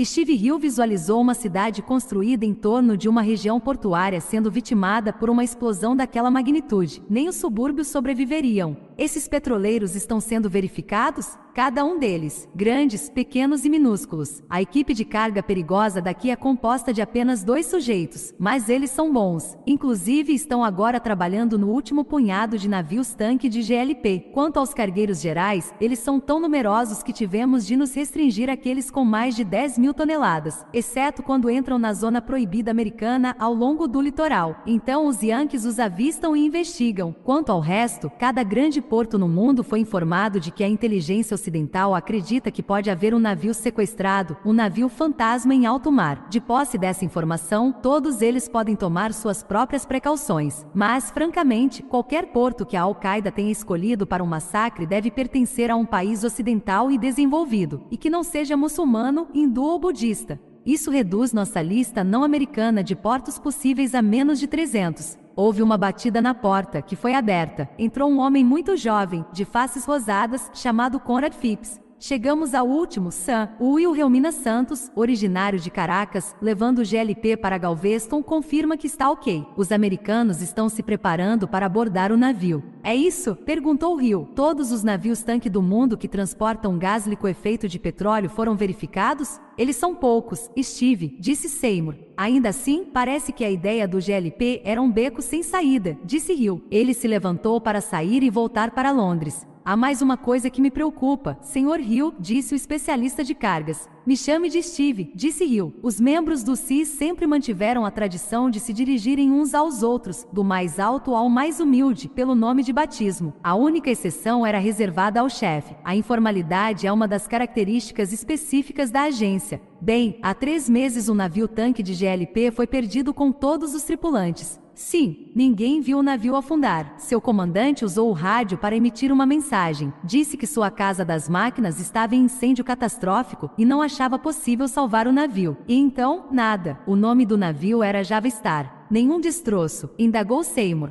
Bem, sim, alguns. Antes de sair do ar, o comandante deu sua posição exata. O primeiro a chegar à cena foi um navio frigorífico vindo do sul. Seu comandante reportou ter achado barcos infláveis em chamas, boias e alguns destroços. Nenhum sinal de sobreviventes. Não tivemos nenhuma notícia do comandante ou da tripulação. Trágico, mas e daí? Indagou Hill. Foi onde aconteceu, senhor. Isto é, Steve, no mar de Celebes, a 300 quilômetros de um lugar chamado Ilha de Labuan. Droga! Exclamou Steve Hill e partiu para Londres. Enquanto ele estava dirigindo, o Countess Ishimon cruzou o Equador. Estava seguindo para o norte por noroeste, e apenas seu navegador sabia exatamente para onde. Ele estava seguindo para um ponto a 1.200 quilômetros a oeste de Açores e 3.200 quilômetros a leste da costa americana. Caso se estendesse para o oeste, sua trilha o levaria a Baltimore, no topo da vastamente povoada Baía de Chesapeake. Algumas das pessoas a bordo do Countess iniciaram seus preparativos para entrar no paraíso. Isso envolvia raspar cada pelo do corpo e escrever seus testamentos de fé. Essas coisas foram feitas diante das lentes da câmera, e os testamentos foram lidos por cada redator. Martin também fez o mesmo, mas optou por falar em pasto, devido à época em que passará no Afeganistão. Yusuf Ibrahim sabia algumas palavras da língua e se esforçou para entender, mas mesmo se ele tivesse sido fluente, não teria encontrado uma palavra errada sequer. O homem de Tora Bora falou sobre a destruição de sua família por um foguete americano e do quanto estava feliz por saber que em breve reveria seus parentes e ao mesmo tempo levaria justiça ao grande Satã. Enquanto falava, ele se deu conta de que nada daquilo jamais chegaria a qualquer lugar em forma física.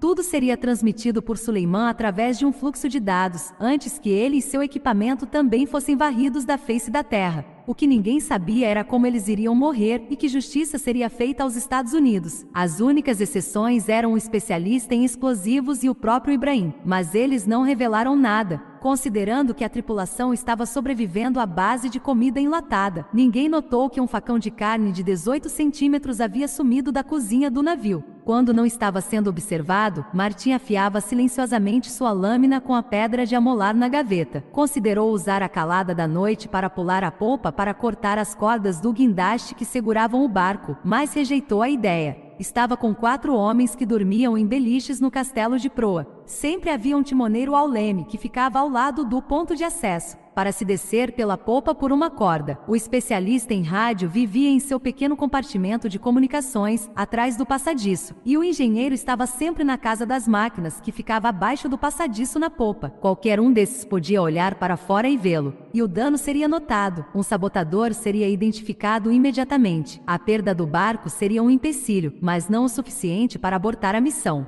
Talvez houvesse tempo para reparar os danos. Martin desistiu da ideia, mas manteve a faca embrulhada num pano e amarrada às suas costas. A cada turno no passadiço, ele tentava descobrir para qual porto estavam indo e o que havia dentro dos contêineres que poderia tentar sabotar. Não obteve nenhuma resposta, e o Coates manteve o curso para o norte por noroeste. A caçada global foi modificada e estreitada. Todos os gigantes do mar, todos os petroleiros e navios tanque de gás foram checados e verificados. Os transmissores de identificação responderam da forma esperada. Os cursos corresponderam às suas jornadas previstas. 3.000 comandantes de navio comunicaram-se verbalmente com seus escritórios centrais e agentes, oferecendo dados pessoais que confirmavam suas identidades e o fato de que não estavam sob o domínio de sequestradores. Os Estados Unidos, sua marinha, fuzileiros navais e a guarda costeira, exigidos ao máximo de sua capacidade sem licenças ou folgas, estavam abordando e escoltando cada navio de carga que tencionasse ancorar num dos portos principais. Isso estava causando inconveniência econômica, mas não grande o bastante para gerar danos reais à maior economia do planeta. Depois da sugestão de Ipswich, a origem e a propriedade do Java Star foram checadas minuciosamente. Como era pequena, a companhia proprietária do navio escondia-se por trás de uma empresa de fachada alojada num banco que se revelou uma placa de metal num paraíso fiscal no Extremo Oriente. A refinaria de Bornéu que provera aquela carga era legítima, mas sabia muito pouco a respeito do navio em si. Seus construtores foram rastreados. Ele tivera 6 proprietários em sua existência e forneceram plantas. Um navio gêmeo foi encontrado e invadido por americanos com fitas métricas. Com computação gráfica, técnicos produziram uma réplica exata ao Java Star. Os inspetores foram visitar o governo da bandeira de conveniência que o Java Star usava da última vez que fora avistado, mas era uma república polinésia e os inspetores logo ficaram convencidos de que o navio nunca estivera lá. O mundo ocidental precisava de respostas a 3 perguntas. O navio estava realmente desaparecido? Se não estava, onde se encontrava então? E qual era seu novo nome? Os satélites KH-11 foram instruídos a estreitar sua busca para alguma embarcação que se assemelhasse ao Java Star. Na primeira semana de abril, a operação conjunta na base da Força Aérea de Edzell, na Escócia, estava paralisada. Não havia nada que ela pudesse fazer que não estivesse sendo feito mais oficialmente pelas principais agências ocidentais de inteligência.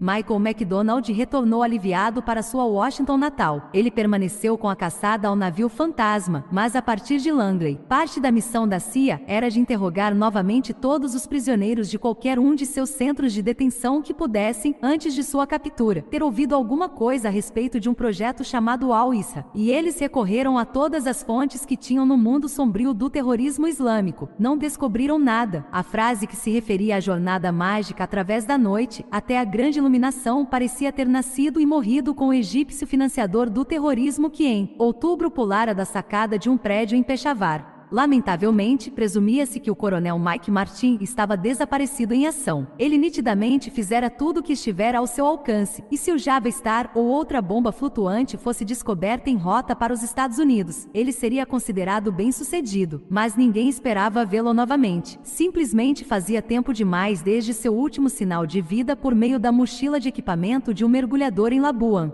3 dias antes da reunião do G8, a paciência do alto escalão finalmente chegou ao fim, particularmente com a busca global baseada na orientação dos britânicos. Marek Gumieni, em seu escritório em Langley, telefonou para Steve Hill por uma linha segura e deu as notícias. Steve, sinto muito por você e ainda mais por seu agente, Mike Martin, mas a opinião geral aqui é de que ele esteja morto. Além disso, depois da maior caçada global por navios mercantes de todos os tempos, também acham que ele estava errado. E a teoria de Sam Seymour? Indagou Hill. Mesma coisa, nós já verificamos cada petroleiro no planeta, em todas as categorias. Falta localizar cerca de 50 petroleiros, e então estará acabado. Qualquer que fosse o significado dessa frase Al-Isra, nós jamais iremos descobrir, ou a operação que levava esse nome foi descontinuada. Espere um pouco, tem alguém na outra linha. Depois de alguns instantes ele voltou. Tem um navio atrasado. Saiu de Trinidad para Porto Rico. Era para ter chegado ontem. Nunca apareceu. E não responde aos chamados. Que tipo de navio? Perguntou Hill. Tanque, 3.000 toneladas. Olhe, ele pode ter ido a pique, mas vamos checar agora. O que estava carregando? Perguntou Hill.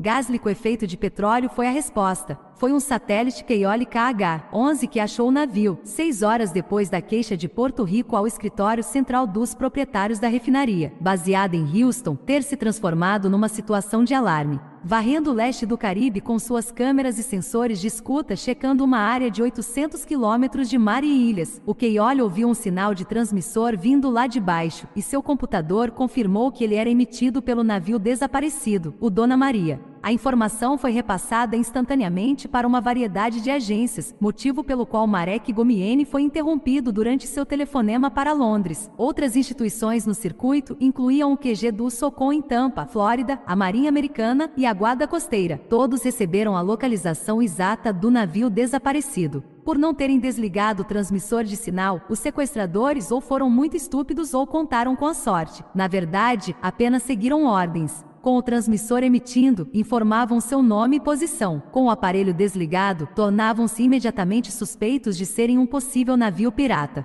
O pequeno navio-tanque de GLP ainda estava sendo navegado e conduzido por um aterrorizado comandante Montalban há 4 dias sem dormir, salvo alguns cochilos antes de ser acordado a chutes. O navio passará por Porto Rico em meio à escuridão. Passará a oeste das ilhas Tuque e Caicó e durante algum tempo perderá-se em meio à miríade de 700 ilhas que compõem as Bahamas. Quando foi encontrado pelo Keoli, o Dona Maria rumava para o oeste, logo ao sul de Bimini, a ilha mais a oeste do arquipélago. Em Tampa, seu curso foi analisado e projetado para frente. Seguia direto para a boca aberta do porto de Miami, uma via aquática que conduz ao coração da cidade. Em 10 minutos, o pequeno navio-tanque estava traindo companhia verdadeira. Um P-3 Orion, que decolara da estação aeronaval em Key West, encontrou Dona Maria, baixou alguns milhares de pés e começou a circular, filmando de todos os ângulos possíveis. Apareceu numa imensa tela de plasma na penumbra da sala de operações em Tampa, quase em tamanho real. Deus do céu, olha só aquilo, murmurou um operador.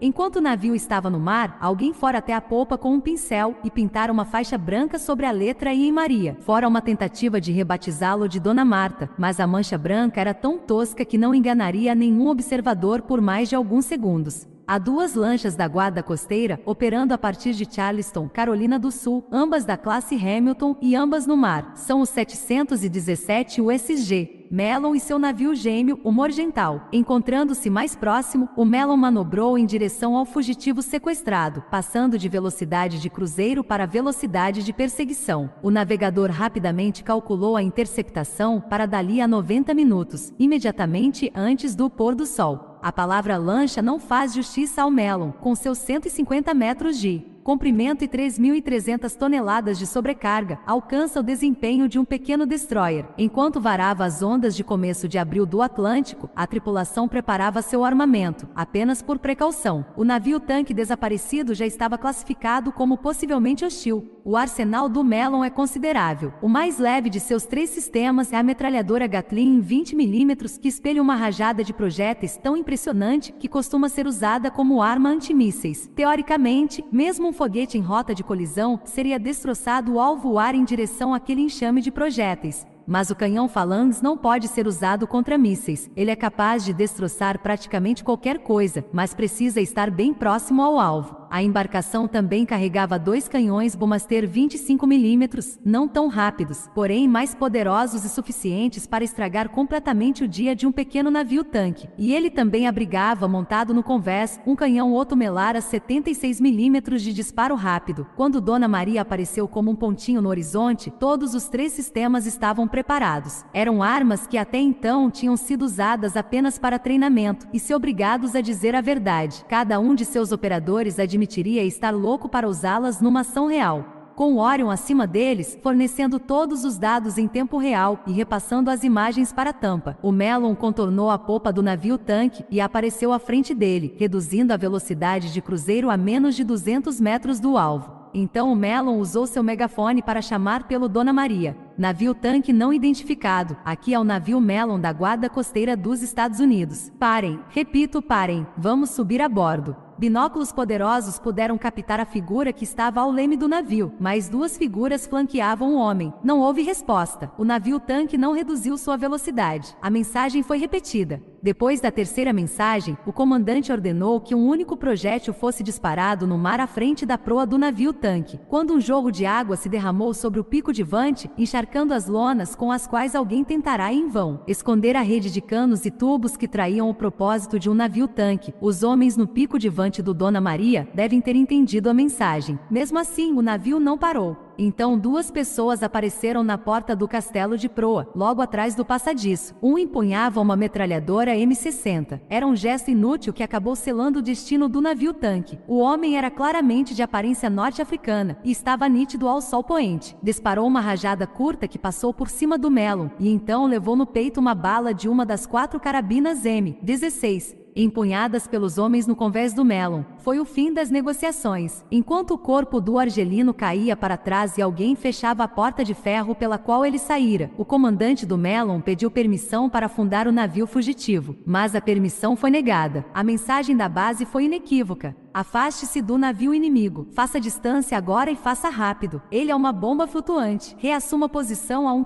km do navio-tanque. A contragosto, o Mellon deu meia volta, assumiu pleno vapor e deixou o navio-tanque entregue ao seu destino. Os 2 Falcons F-16 já estavam no ar e a 3 minutos de distância. Há um esquadrão na base da Força Aérea de Pensacola, no Cabo da Flórida, que se mantém em prontidão para combate 24 horas ao dia. É usado principalmente contra traficantes de drogas que tentam penetrar na Flórida e nos estados circunvizinhos, pelo ar e às vezes pelo mar, transportando, principalmente, cocaína. Eles saíram do sol poente para um céu negro e limpo, travaram suas miras no navio-tanque a oeste de Bimini e armaram seus mísseis Maverick. Os instrumentos do piloto mostraram que os mísseis inteligentes estavam travados no alvo. A morte do navio-tanque seria muito mecânica, muito precisa, muito desprovida de emoção. O líder emitiu uma ordem curta e ambos os Mavericks desprenderam-se de seus suportes abaixo dos caças de combate e seguiram em direção a seus alvos. Segundos depois, 2 ogivas envolvendo 135 quilos de más notícias acertaram o navio-tanque.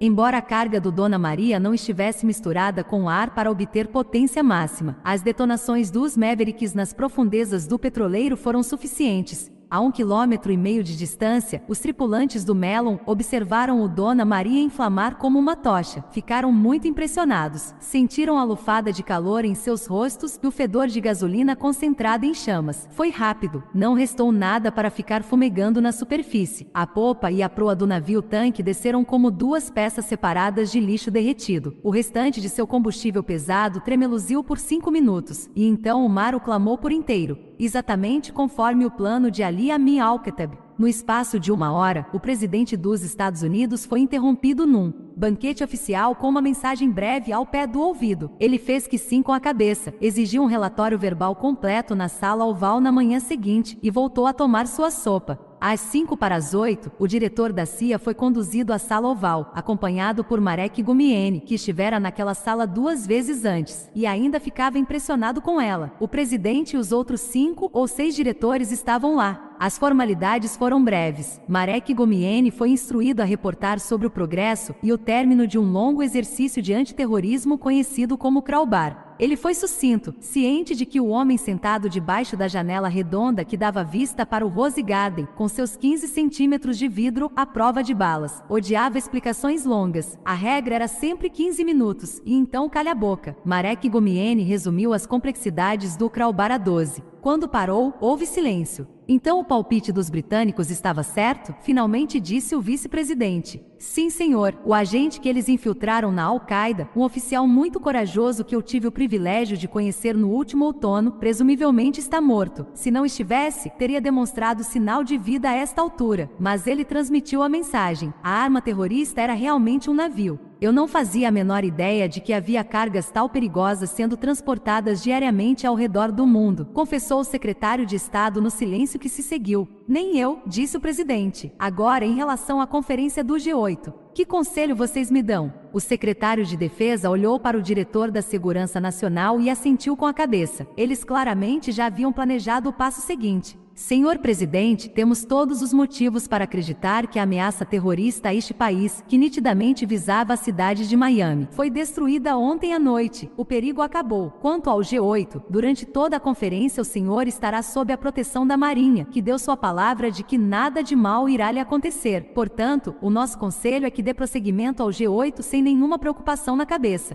Ora, é exatamente isso que vou fazer, disse o presidente dos Estados Unidos. Capítulo 17. Para David Goulash, seu trabalho era o melhor do mundo. Bem, pelo menos o segundo melhor. Ostentar aquela 4ª medalha de ouro na manga ou na dragona e ser o comandante do navio seria ainda melhor. Mas estava muito feliz em ser o imediato. Numa noite de abril, de pé na ala de estibordo do passadiço imenso, baixou os olhos para ver a multidão que fervilhava na doca do novo Terminal 2 do Brooklyn, 60 metros abaixo. O Brooklyn não estava acima dele, como se estivesse no topo de um prédio de 23 andares, podia ver a maior parte do bairro. O Pier 12 no canal Buttermilk, que estava sendo inaugurado naquela exata manhã, não é uma doca pequena, mas aquele navio de passageiros ocupava sua maior parte, com 345 metros de comprimento, com até 40 metros de largura de casco e 30 metros de casco abaixo de água, o que requisitara que o canal fosse inundado ao máximo para que ele pudesse passar. A embarcação era, por uma ampla margem, o maior navio de passageiros em operação. Quanto mais o imediato Goulash, em sua primeira viagem desde que fora promovido, olhava para o navio, mais magnífico ele parecia.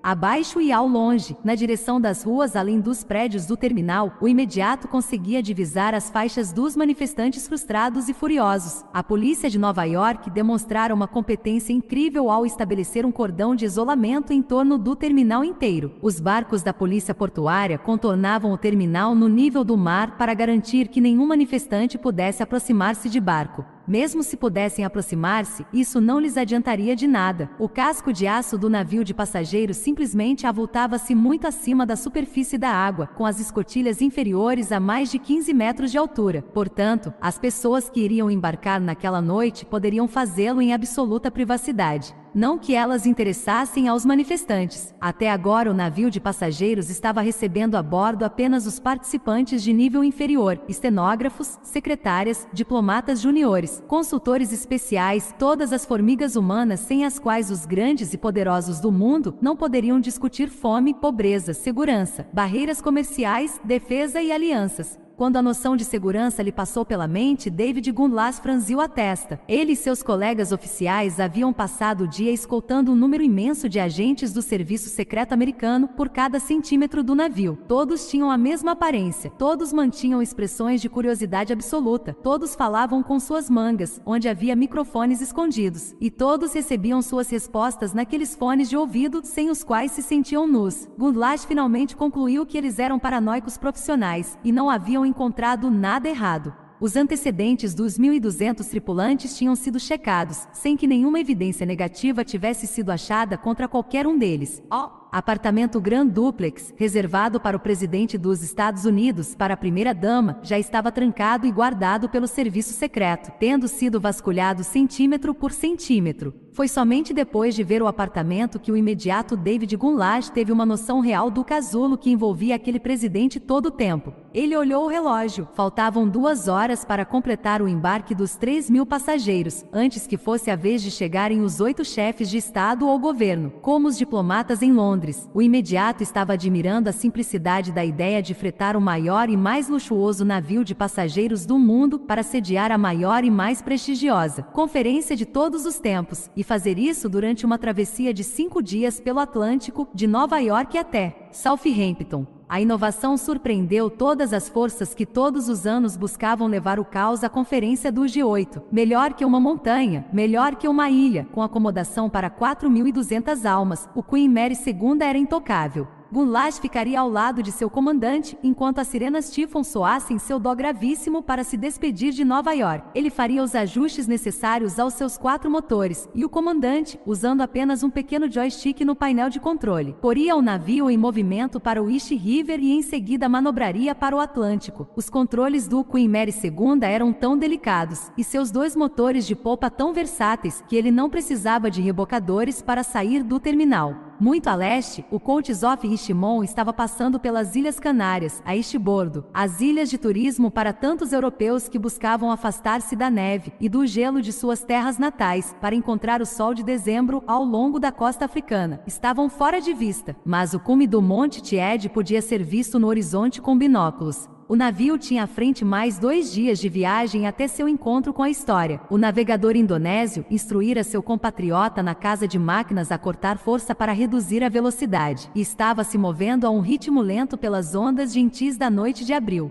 O cume do Monte Tied saiu de vista e o timoneiro desviou mais alguns graus para o porto onde, a 2.500 quilômetros, jazia a costa americana. Lá do espaço, ele foi avistado mais uma vez, e novamente, quando consultados, os computadores leram seu transmissor de sinal, checaram os registros, consideraram sua posição em alto mar inofensiva e repetiram seu nível de segurança. Navio mercante legítimo, nenhum perigo. A primeira comitiva nacional a chegar foi a do primeiro-ministro japonês. Conforme o combinado, eles haviam voado diretamente de Tóquio para o aeroporto Kennedy, permanecendo fora da visão e longe do barulho dos manifestantes. O primeiro-ministro e sua comitiva foram transferidos para as cabines de passageiros de uma pequena frota de helicópteros que os conduziram direto para fora da Baía Jamaica até o Brooklyn. A zona de pouso encontrava-se dentro do perímetro dos grandes salões e galpões que compunham o novo terminal. Do ponto de vista dos japoneses, os manifestantes do outro lado das barreiras, gritando silenciosamente suas mensagens, sumiram de vista, enquanto o estrondo das hélices abaixava para um zumbido gentil. A delegação foi saudada pelos oficiais do navio ao longo do túnel coberto, até a entrada na lateral do casco, e dali para uma das suítes reais.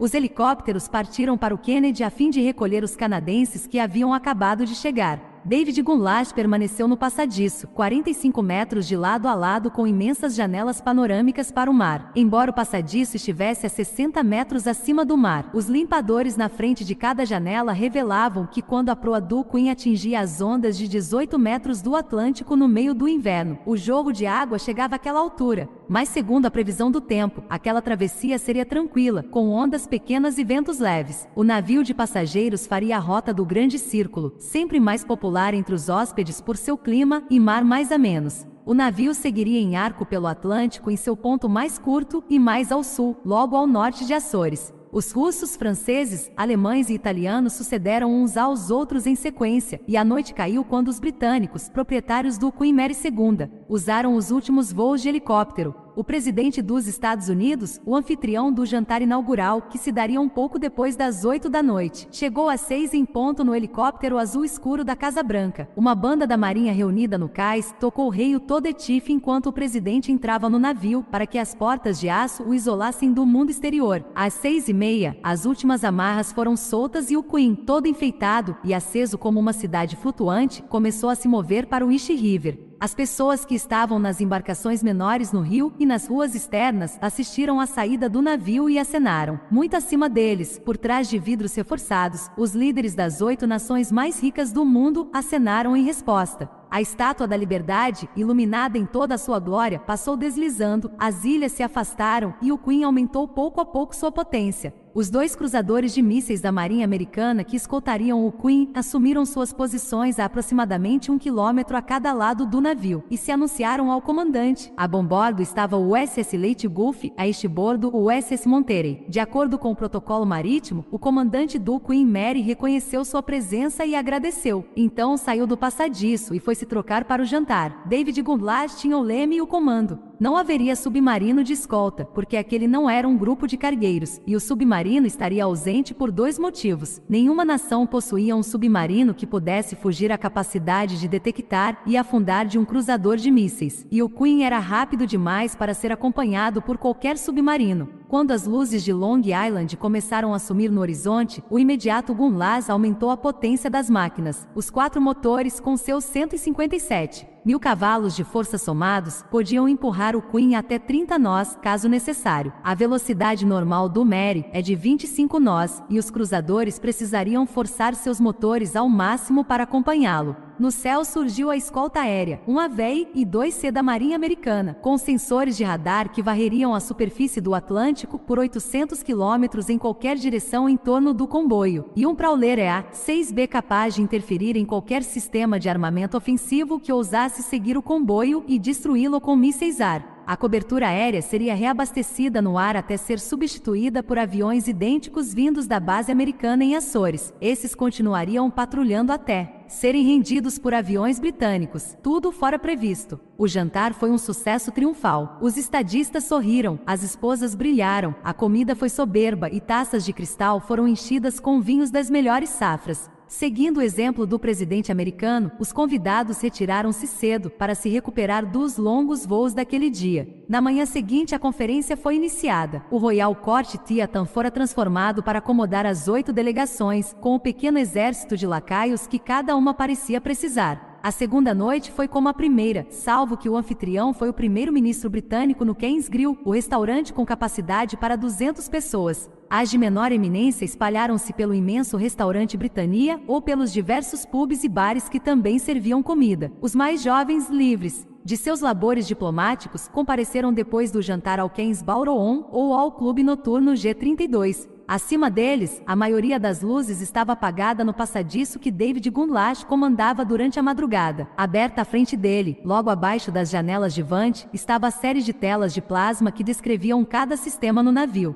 De todos esses, o principal era o radar do navio, lançando seu olhar por 40 quilômetros em todas as direções. Ele podia ver os bips emitidos pelos 2 cruzadores a cada um de seus lados, e para além deles, os bips de outras embarcações cuidando de seus negócios. O Queen Mary também tinha à sua disposição um sistema de identificação automática que lera o transmissor de sinal de qualquer embarcação a muitos quilômetros, e um computador de cruzamento de dados baseado nos registros do Lloyds identificaria não apenas o nome do navio, como também a rota e carga, além de seu canal de rádio. A cada lado do Queen, também em passadiços escurecidos, operadores de radar dos 2 cruzadores debruçavam-se sobre suas telas com as mesmas tarefas. Seu dever era garantir que nada remotamente ameaçador chegasse perto do monstro imenso entre eles. Mesmo para um cargueiro inofensivo e identificado, o limite de aproximação era de 3 quilômetros. Naquela noite não havia nada a menos de 10 quilômetros. A imagem captada pelo AVEI e 2C era inevitavelmente maior devido a sua altitude. Era como um imenso foco circular movendo-se sobre o Atlântico de oeste a leste, mas grande parte do que ele via estava a quilômetros de distância e nem um pouco próximo ao comboio. O que ele podia fazer era criar um corredor de 16 quilômetros à frente dos navios em movimento e dizer aos cruzadores o que havia adiante. Para propósitos de realismo, ele também escolheu um limite para essa projeção. Era de 40 quilômetros ou 1 hora de navegação.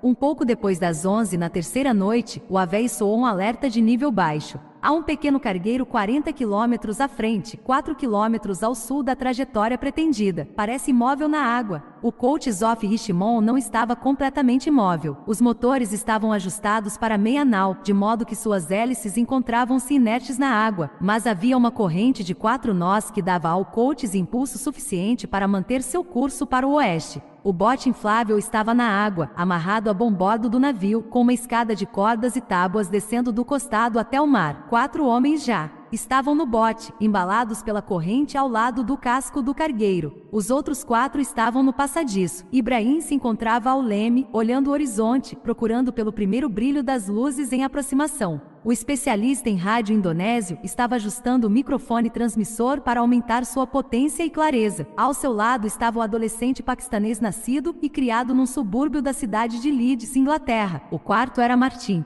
Quando o especialista em rádio se deu por satisfeito, dirigiu um meneio de cabeça ao rapaz, que retribuiu o gesto e sentou numa banqueta ao lado do painel do navio. Ficaria ali, esperando pelo chamado. Ele veio do cruzador varando o mar a 1 quilômetro e 100 metros a estibordo do Queen. David Gunlas ouviu alto e claro, assim como todos que estavam na vigília noturna. O canal usado era a frequência comum para navios no Atlântico Norte. A voz tinha sotaque do sul dos Estados Unidos. Countess of Richmond, aqui é o cruzador da Marinha dos Estados Unidos, Monterey. Você me copia? A voz que retornou estava ligeiramente distorcida pelo equipamento de rádio ultrapassado do velho cargueiro, e a voz tinha as vogais graves características de Lancashire ou talvez Yorkshire. Sim, Monterey, Countess aqui. Você parece estar à deriva. Esclareça sua situação. Countess of Richmond. Tivemos um superaquecimento. Consertando, o mais rápido, podemos. Houve um silêncio breve no passadiço do navio de passageiros. Então, diga novamente, Countess of Richmond, eu repito, diga de novo. A resposta chegou e o sotaque estava mais carregado que nunca. No passadiço do Queen, o imediato tinha o bip entrando em sua tela de radar ligeiramente a sul e para frente, e a 50 minutos de percurso. Outro mostrador dava todos os detalhes do Countess of Richmond, incluindo confirmação de que seu transmissor de sinal era genuíno e preciso. Ele entrou na comunicação de rádio.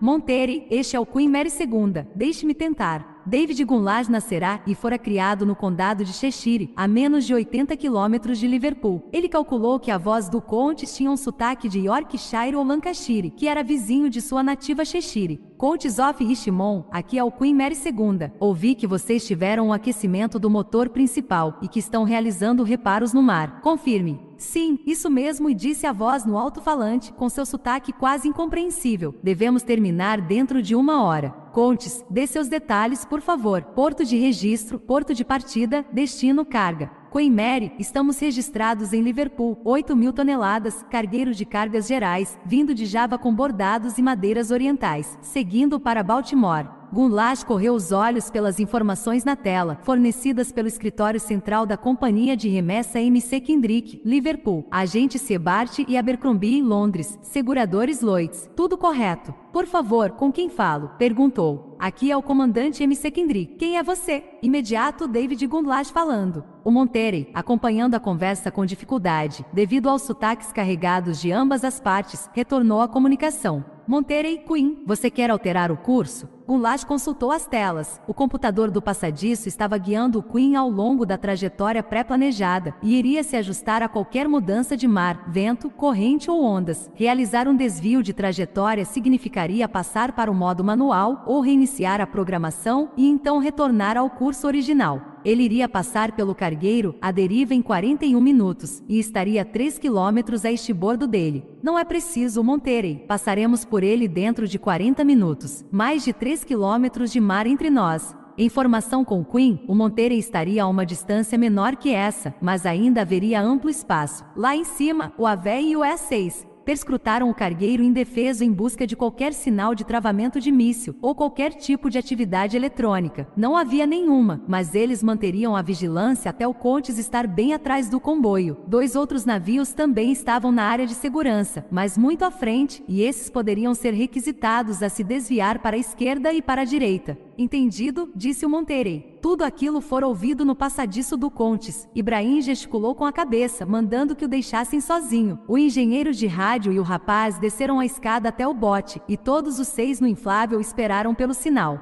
Ainda convencido de que o jordaniano louco iria religar o motor e tentar arremeter-se contra um dos navios em aproximação, Martin sabia que não podia desembarcar do Colt Zoff e Shimon. Sua única esperança era tomá-lo depois de matar a tripulação. Martin desceu a escada de corda. Na popa do barco, Suleiman estava preparando seu equipamento de fotografia digital. Havia uma corda amarrada à murada do Contes. Um dos indonésios estava de pé perto da proa do bote, segurando a corda para que não fosse arrastada pelo fluxo da corrente que passava pela lateral do navio. Martin manteve a mão esquerda firme na escada, virou-se, estendeu a mão direita para baixo e fez um corte de L, 80 m no tecido cinza e duro como rocha. A ação foi tão rápida e inesperada que por 2 ou 3 segundos ninguém reagiu, apenas o mar. O escapamento de ar produziu um ronco baixo, e com 6 pessoas a bordo, aquele lado do inflável emergiu e o barco começou a fazer água. Debruçando-se ainda mais, Martin desferiu um golpe de faca contra a corda de retenção. Errou, mas fez um talho no antebraço do indonésio. Os homens reagiram, mas o indonésio ferido soltou a corda, e eles foram puxados pelo mar. Havia mãos vingativas estendidas para Martin, mas o bote, já bastante desinflado, dobrou para trás. O peso do grande motor externo puxou a popa para baixo, e mais água salgada entrou. Os restos do inflável afastaram-se da popa do cargueiro e se perderam na negritude da noite atlântica. Em algum lugar contra a corrente, o bote simplesmente afundou. À luz da popa do navio, Martin viu mãos agitando-se na água, e num instante elas também haviam sumido. Ninguém é capaz de nadar contra 4 nós. Martin voltou a subir a escada.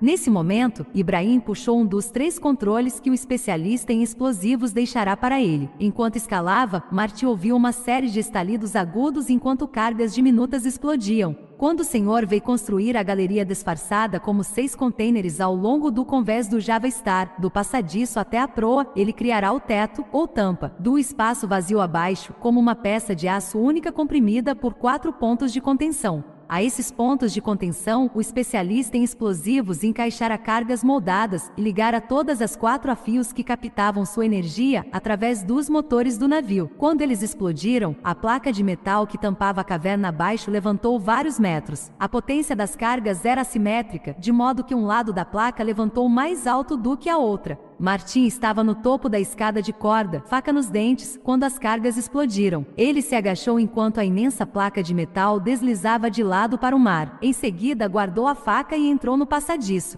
O assassino da Al-Qaeda estava de pé diante do leme, olhando para frente através do vidro. No horizonte, aproximando-se a uma velocidade de 20 nós, estava a cidade flutuante, 17 conveses e 150 mil toneladas de luzes, aço e pessoas. Imediatamente abaixo do passadiço, a galeria estava aberta para as estrelas. Pela primeira vez, Martin compreendeu seu propósito. Não era para conter alguma coisa, era para esconder alguma coisa. As nuvens descobriram a lua minguante, e o convés gigante inteiro do navio, que um dia fora o Java Star reluziu a sua luz. Pela primeira vez, Martin compreendeu que aquele não era um cargueiro contendo explosivos. Era um navio-tanque. Correndo a partir do passadiço havia um emaranhado de canos, tubos, torneiras e rodas de hidrantes que delatavam seu propósito de vida. Espacejados igualmente pelo convés em direção ao pico de Vante estavam 6 discos circulares de metal, as escotilhas de ventilação, acima de cada um dos tanques de carga abaixo do convés. Você devia ter ficado no barco, afegão, disse Ibrahim. Não havia espaço, irmão. Suleiman quase caiu ao mar. Eu fiquei na escada. Eles todos já se foram. Agora eu morrerei aqui com você, inshallah. Ibrahim parecia satisfeito. Olhou para o relógio do navio e puxou a segunda alavanca. Fios corriam do controle até as baterias do navio, de onde tiravam sua energia, e dali avançavam para a galeria onde o especialista em explosivos, passando pela porta secreta, trabalhará durante seu mês no mar. Mais 6 cargas detonaram. As 6 escotilhas explodiram acima dos tanques. O que se seguiu foi invisível a olho nu. Caso fosse possível ver, 6 colunas verticais levantaram-se dos domos como vulcões à medida que a carga começou a ventilar. A nuvem de vapor ascendente alcançou uma altura de 30 metros, perdeu seu ímpeto e a gravidade assumiu. A nuvem invisível, misturada furiosamente com o ar noturno, caiu de volta ao mar e começou a se expandir a partir da fonte, em todas as direções. Martin havia perdido e sabia disso. Estava atrasado demais e sabia disso também. O suficiente para compreender que estivera viajando numa bomba flutuante desde as Filipinas, que é aquilo que estava jorrando das 6 escotilhas. Abertas era a morte invisível que não podia mais ser controlada. Sempre presumira que o Countess-of Richmond, agora novamente o Java Star, iria navegar até algum porto interno e detonar o que estivesse carregando abaixo de seus conveses. Presumira que o navio iria arremeter-se contra alguma coisa valiosa enquanto explodia. Durante 30 dias ele esperara em vão por uma chance de matar 7 homens e assumir o comando. A chance não havia aparecido. Agora, tarde demais, ele compreendia que o Java Star não ia entregar uma bomba. Ele era a bomba, e com sua carga ventilando depressa, não precisava mover-se um centímetro. O navio de passageiros em aproximação precisava apenas passar a 3 quilômetros para ser consumido. Martin ouvirá a comunicação no passadiço entre o rapaz paquistanês e o oficial do Queen Mary II. Ficou sabendo tarde demais que o Java Star não iria acionar seus motores. Os cruzadores de escolta jamais permitiriam isso, mas o Java Star não precisava de seus motores. Havia um terceiro controle perto da mão direita de Ibrahim, um botão para ser apertado. Os olhos de Martin seguiram os fios até uma pistola sinalizadora, montada imediatamente à frente das janelas do passadiço. Um disparo, uma única faísca. Através das janelas, a cidade de luzes estava acima do horizonte. 80 quilômetros, 30 minutos de percurso, tempo mais que necessário para uma excelente mistura de combustível-ar. Os olhos de Martin correram até o alto-alante de rádio no painel. Uma última chance de gritar um aviso. Sua mão direita deslizou até a bainha debaixo do manto no qual estava a faca, amarrada à coxa. O jordaniano flagrou o olhar e o movimento. Não teria sobrevivido ao Afeganistão, a uma prisão jordaniana e à implacável caçada dos americanos caso não tivesse desenvolvido os instintos de um animal selvagem.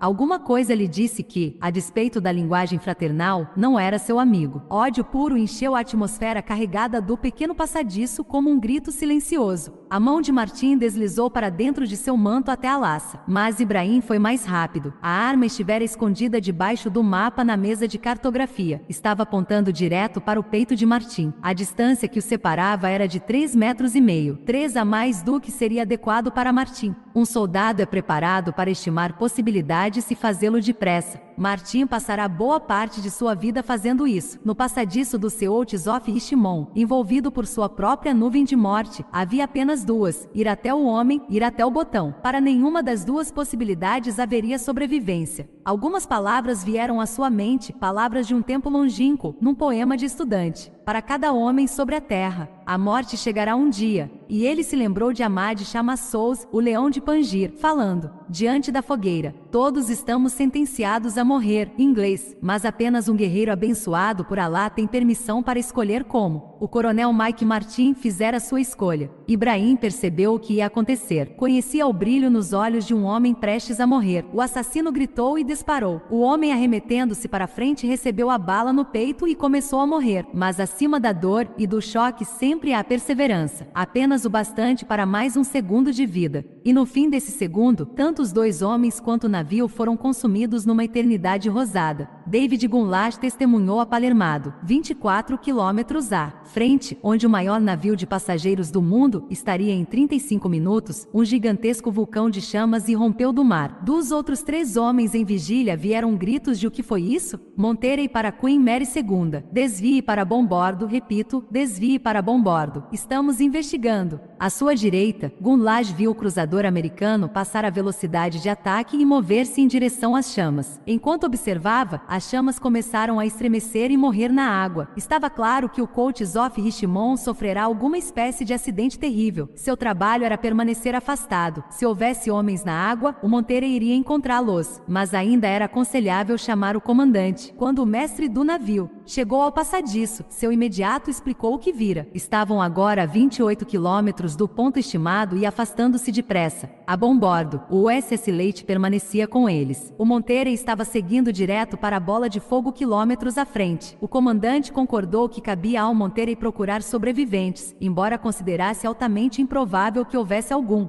Enquanto os 2 homens observavam da segurança de seu passadiço, as chamas começaram a tremeluzir e morrer. As últimas manchas incandescentes no mar deveriam ser os resíduos do combustível do navio desintegrado. Toda a carga hipervolátil sumiu antes que o Monterey chegasse ao local. O comandante do navio de passageiros ordenou aos computadores que reassumissem o curso para Southampton. Epílogo. Houve um inquérito. Claro, demorou quase 15 anos. Coisas assim jamais são feitas em algumas horas, exceto na televisão. Uma equipe acompanhou a trajetória do verdadeiro Java Star, desde a limpeza de sua quilha até o momento em que ele zarpara de Brunei carregado com GLP, com destino a Fremantle, Austrália Ocidental. Foi confirmado por testemunhas independentes e sem razões para mentir que o comandante Herman estava ao comando. Depois disso, o navio fora visto por 2 outros comandantes de navio contornando a ponta da ilha de Bornéu, precisamente devido à natureza de sua carga. Ambos os mestres de navio notaram que o Java Star estava bem afastado deles e registraram seu nome em seus diários de bordo. A única gravação da última mensagem de socorro do comandante Herman foi tocada para um psiquiatra norueguês, que confirmou que a voz era de um conterrâneo falando inglês fluente, mas que parecia sob coação. O comandante do navio de frutas, que anotara a posição do Java Star e desviara para o local, foi localizado e interrogado. Ele repetiu o que ouvirá e vira, mas especialistas em incêndio náutico calcularam que se o incêndio na casa de máquinas do Java Star fora catastrófico, a ponto de impossibilitar o comandante Herman de salvar o navio, o fogo teria em algum momento inflamado a carga. Nesse caso, não teria bote salva-vidas de tecido flutuando na água no ponto em que o navio afundou. Soldados filipinos realizaram um ataque, apoiado por helicópteros de combate americanos, à Península Zamboanga, ostensivamente à base de Abu Sayyaf. Capturaram 2 batedores de selva que ocasionalmente trabalhavam para terroristas, mas que não estavam dispostos a enfrentar um pelotão de fuzilamento por causa deles. Os batedores contaram ter visto um navio tanque médio numa enseada, sendo reformado por homens com maçaricos de oxiacetileno.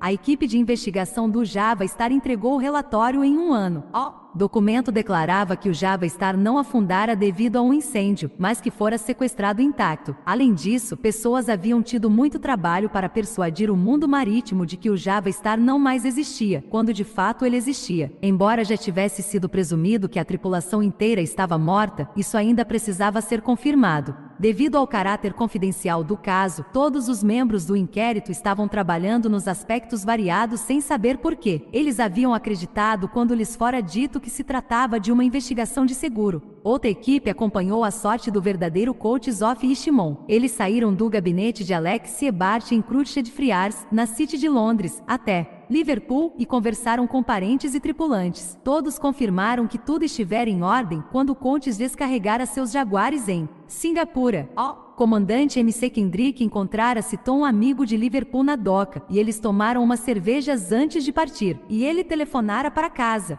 Testemunhas independentes confirmaram que o Java Star estava sob as ordens de seu fiel comandante quando carregou madeiras valiosas em Kinabalu. Mas uma visita a Surabaya, Java, revelou que o Java Star jamais parará lá para pegar a segunda parte de seu carregamento de sedas asiáticas. Contudo, o escritório em Londres da Siebart e Abercrombie receberá confirmação dos remetentes de que o carregamento fora realizado. Portanto, isso fora forjado. Um retrato falado do Sr. Lampon foi feito. A polícia indonésia reconheceu-o como um suspeito de ser financiador do Jemaah Islamiyah. Uma busca foi empreendida, mas o terrorista desaparecera na Maré Humana do sudeste da Ásia. A equipe concluiu que o coach Zoff e Shimon fora abordado e sequestrado no mar de Celebes, com todos seus documentos, códigos de identificação de rádio e transmissor de sinal roubados. O navio foi afundado com seus tripulantes. Os parentes das vítimas foram notificados. As informações conclusivas foram obtidas com o Dr. Ali Aziz Al-Khattab.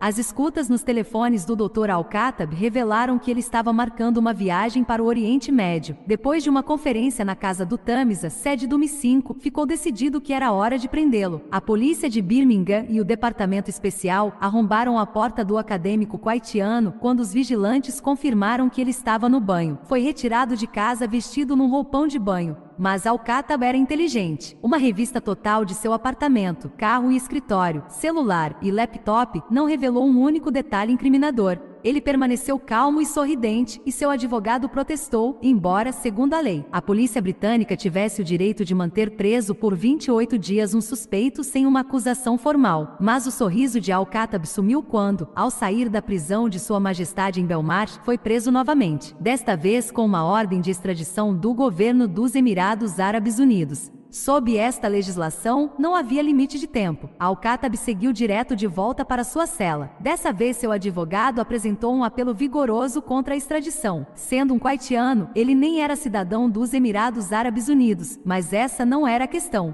O Centro de Antiterrorismo em Dubai conseguirá apropriar-se de um maço de fotografias. Elas mostravam Al-Khattab conversando com um mensageiro da Al-Qaeda reconhecido, um capitão de Dou que já estava sob vigilância. Outras mostravam-no chegando e saindo de uma mansão nas cercanias de Ras Al Khaimah, um notório esconderijo terrorista. O juiz de Londres ficou impressionado e concedeu a extradição. Al-Khattab apelou e perdeu novamente. Confrontado com o charme duvidoso da prisão de Sua Majestade em Belmarsh, ou interrogatório vigoroso por parte das forças especiais dos Emirados Árabes Unidos em sua base secreta no Golfo, ele pediu para permanecer como hóspede da Rainha Elizabeth. Isso representava um problema. Os britânicos explicaram que não tinham motivo para mantê-lo preso, quanto mais para condená-lo. Ele estava a caminho do aeroporto de Heathrow quando fechou um acordo e começou a falar. Os convidados da CIA, presentes nas sessões de interrogatório, declararam que depois que ele começou a falar foi como se uma represa tivesse estourado. Entregou mais de uma centena de agentes da Al-Qaeda, desconhecidos pela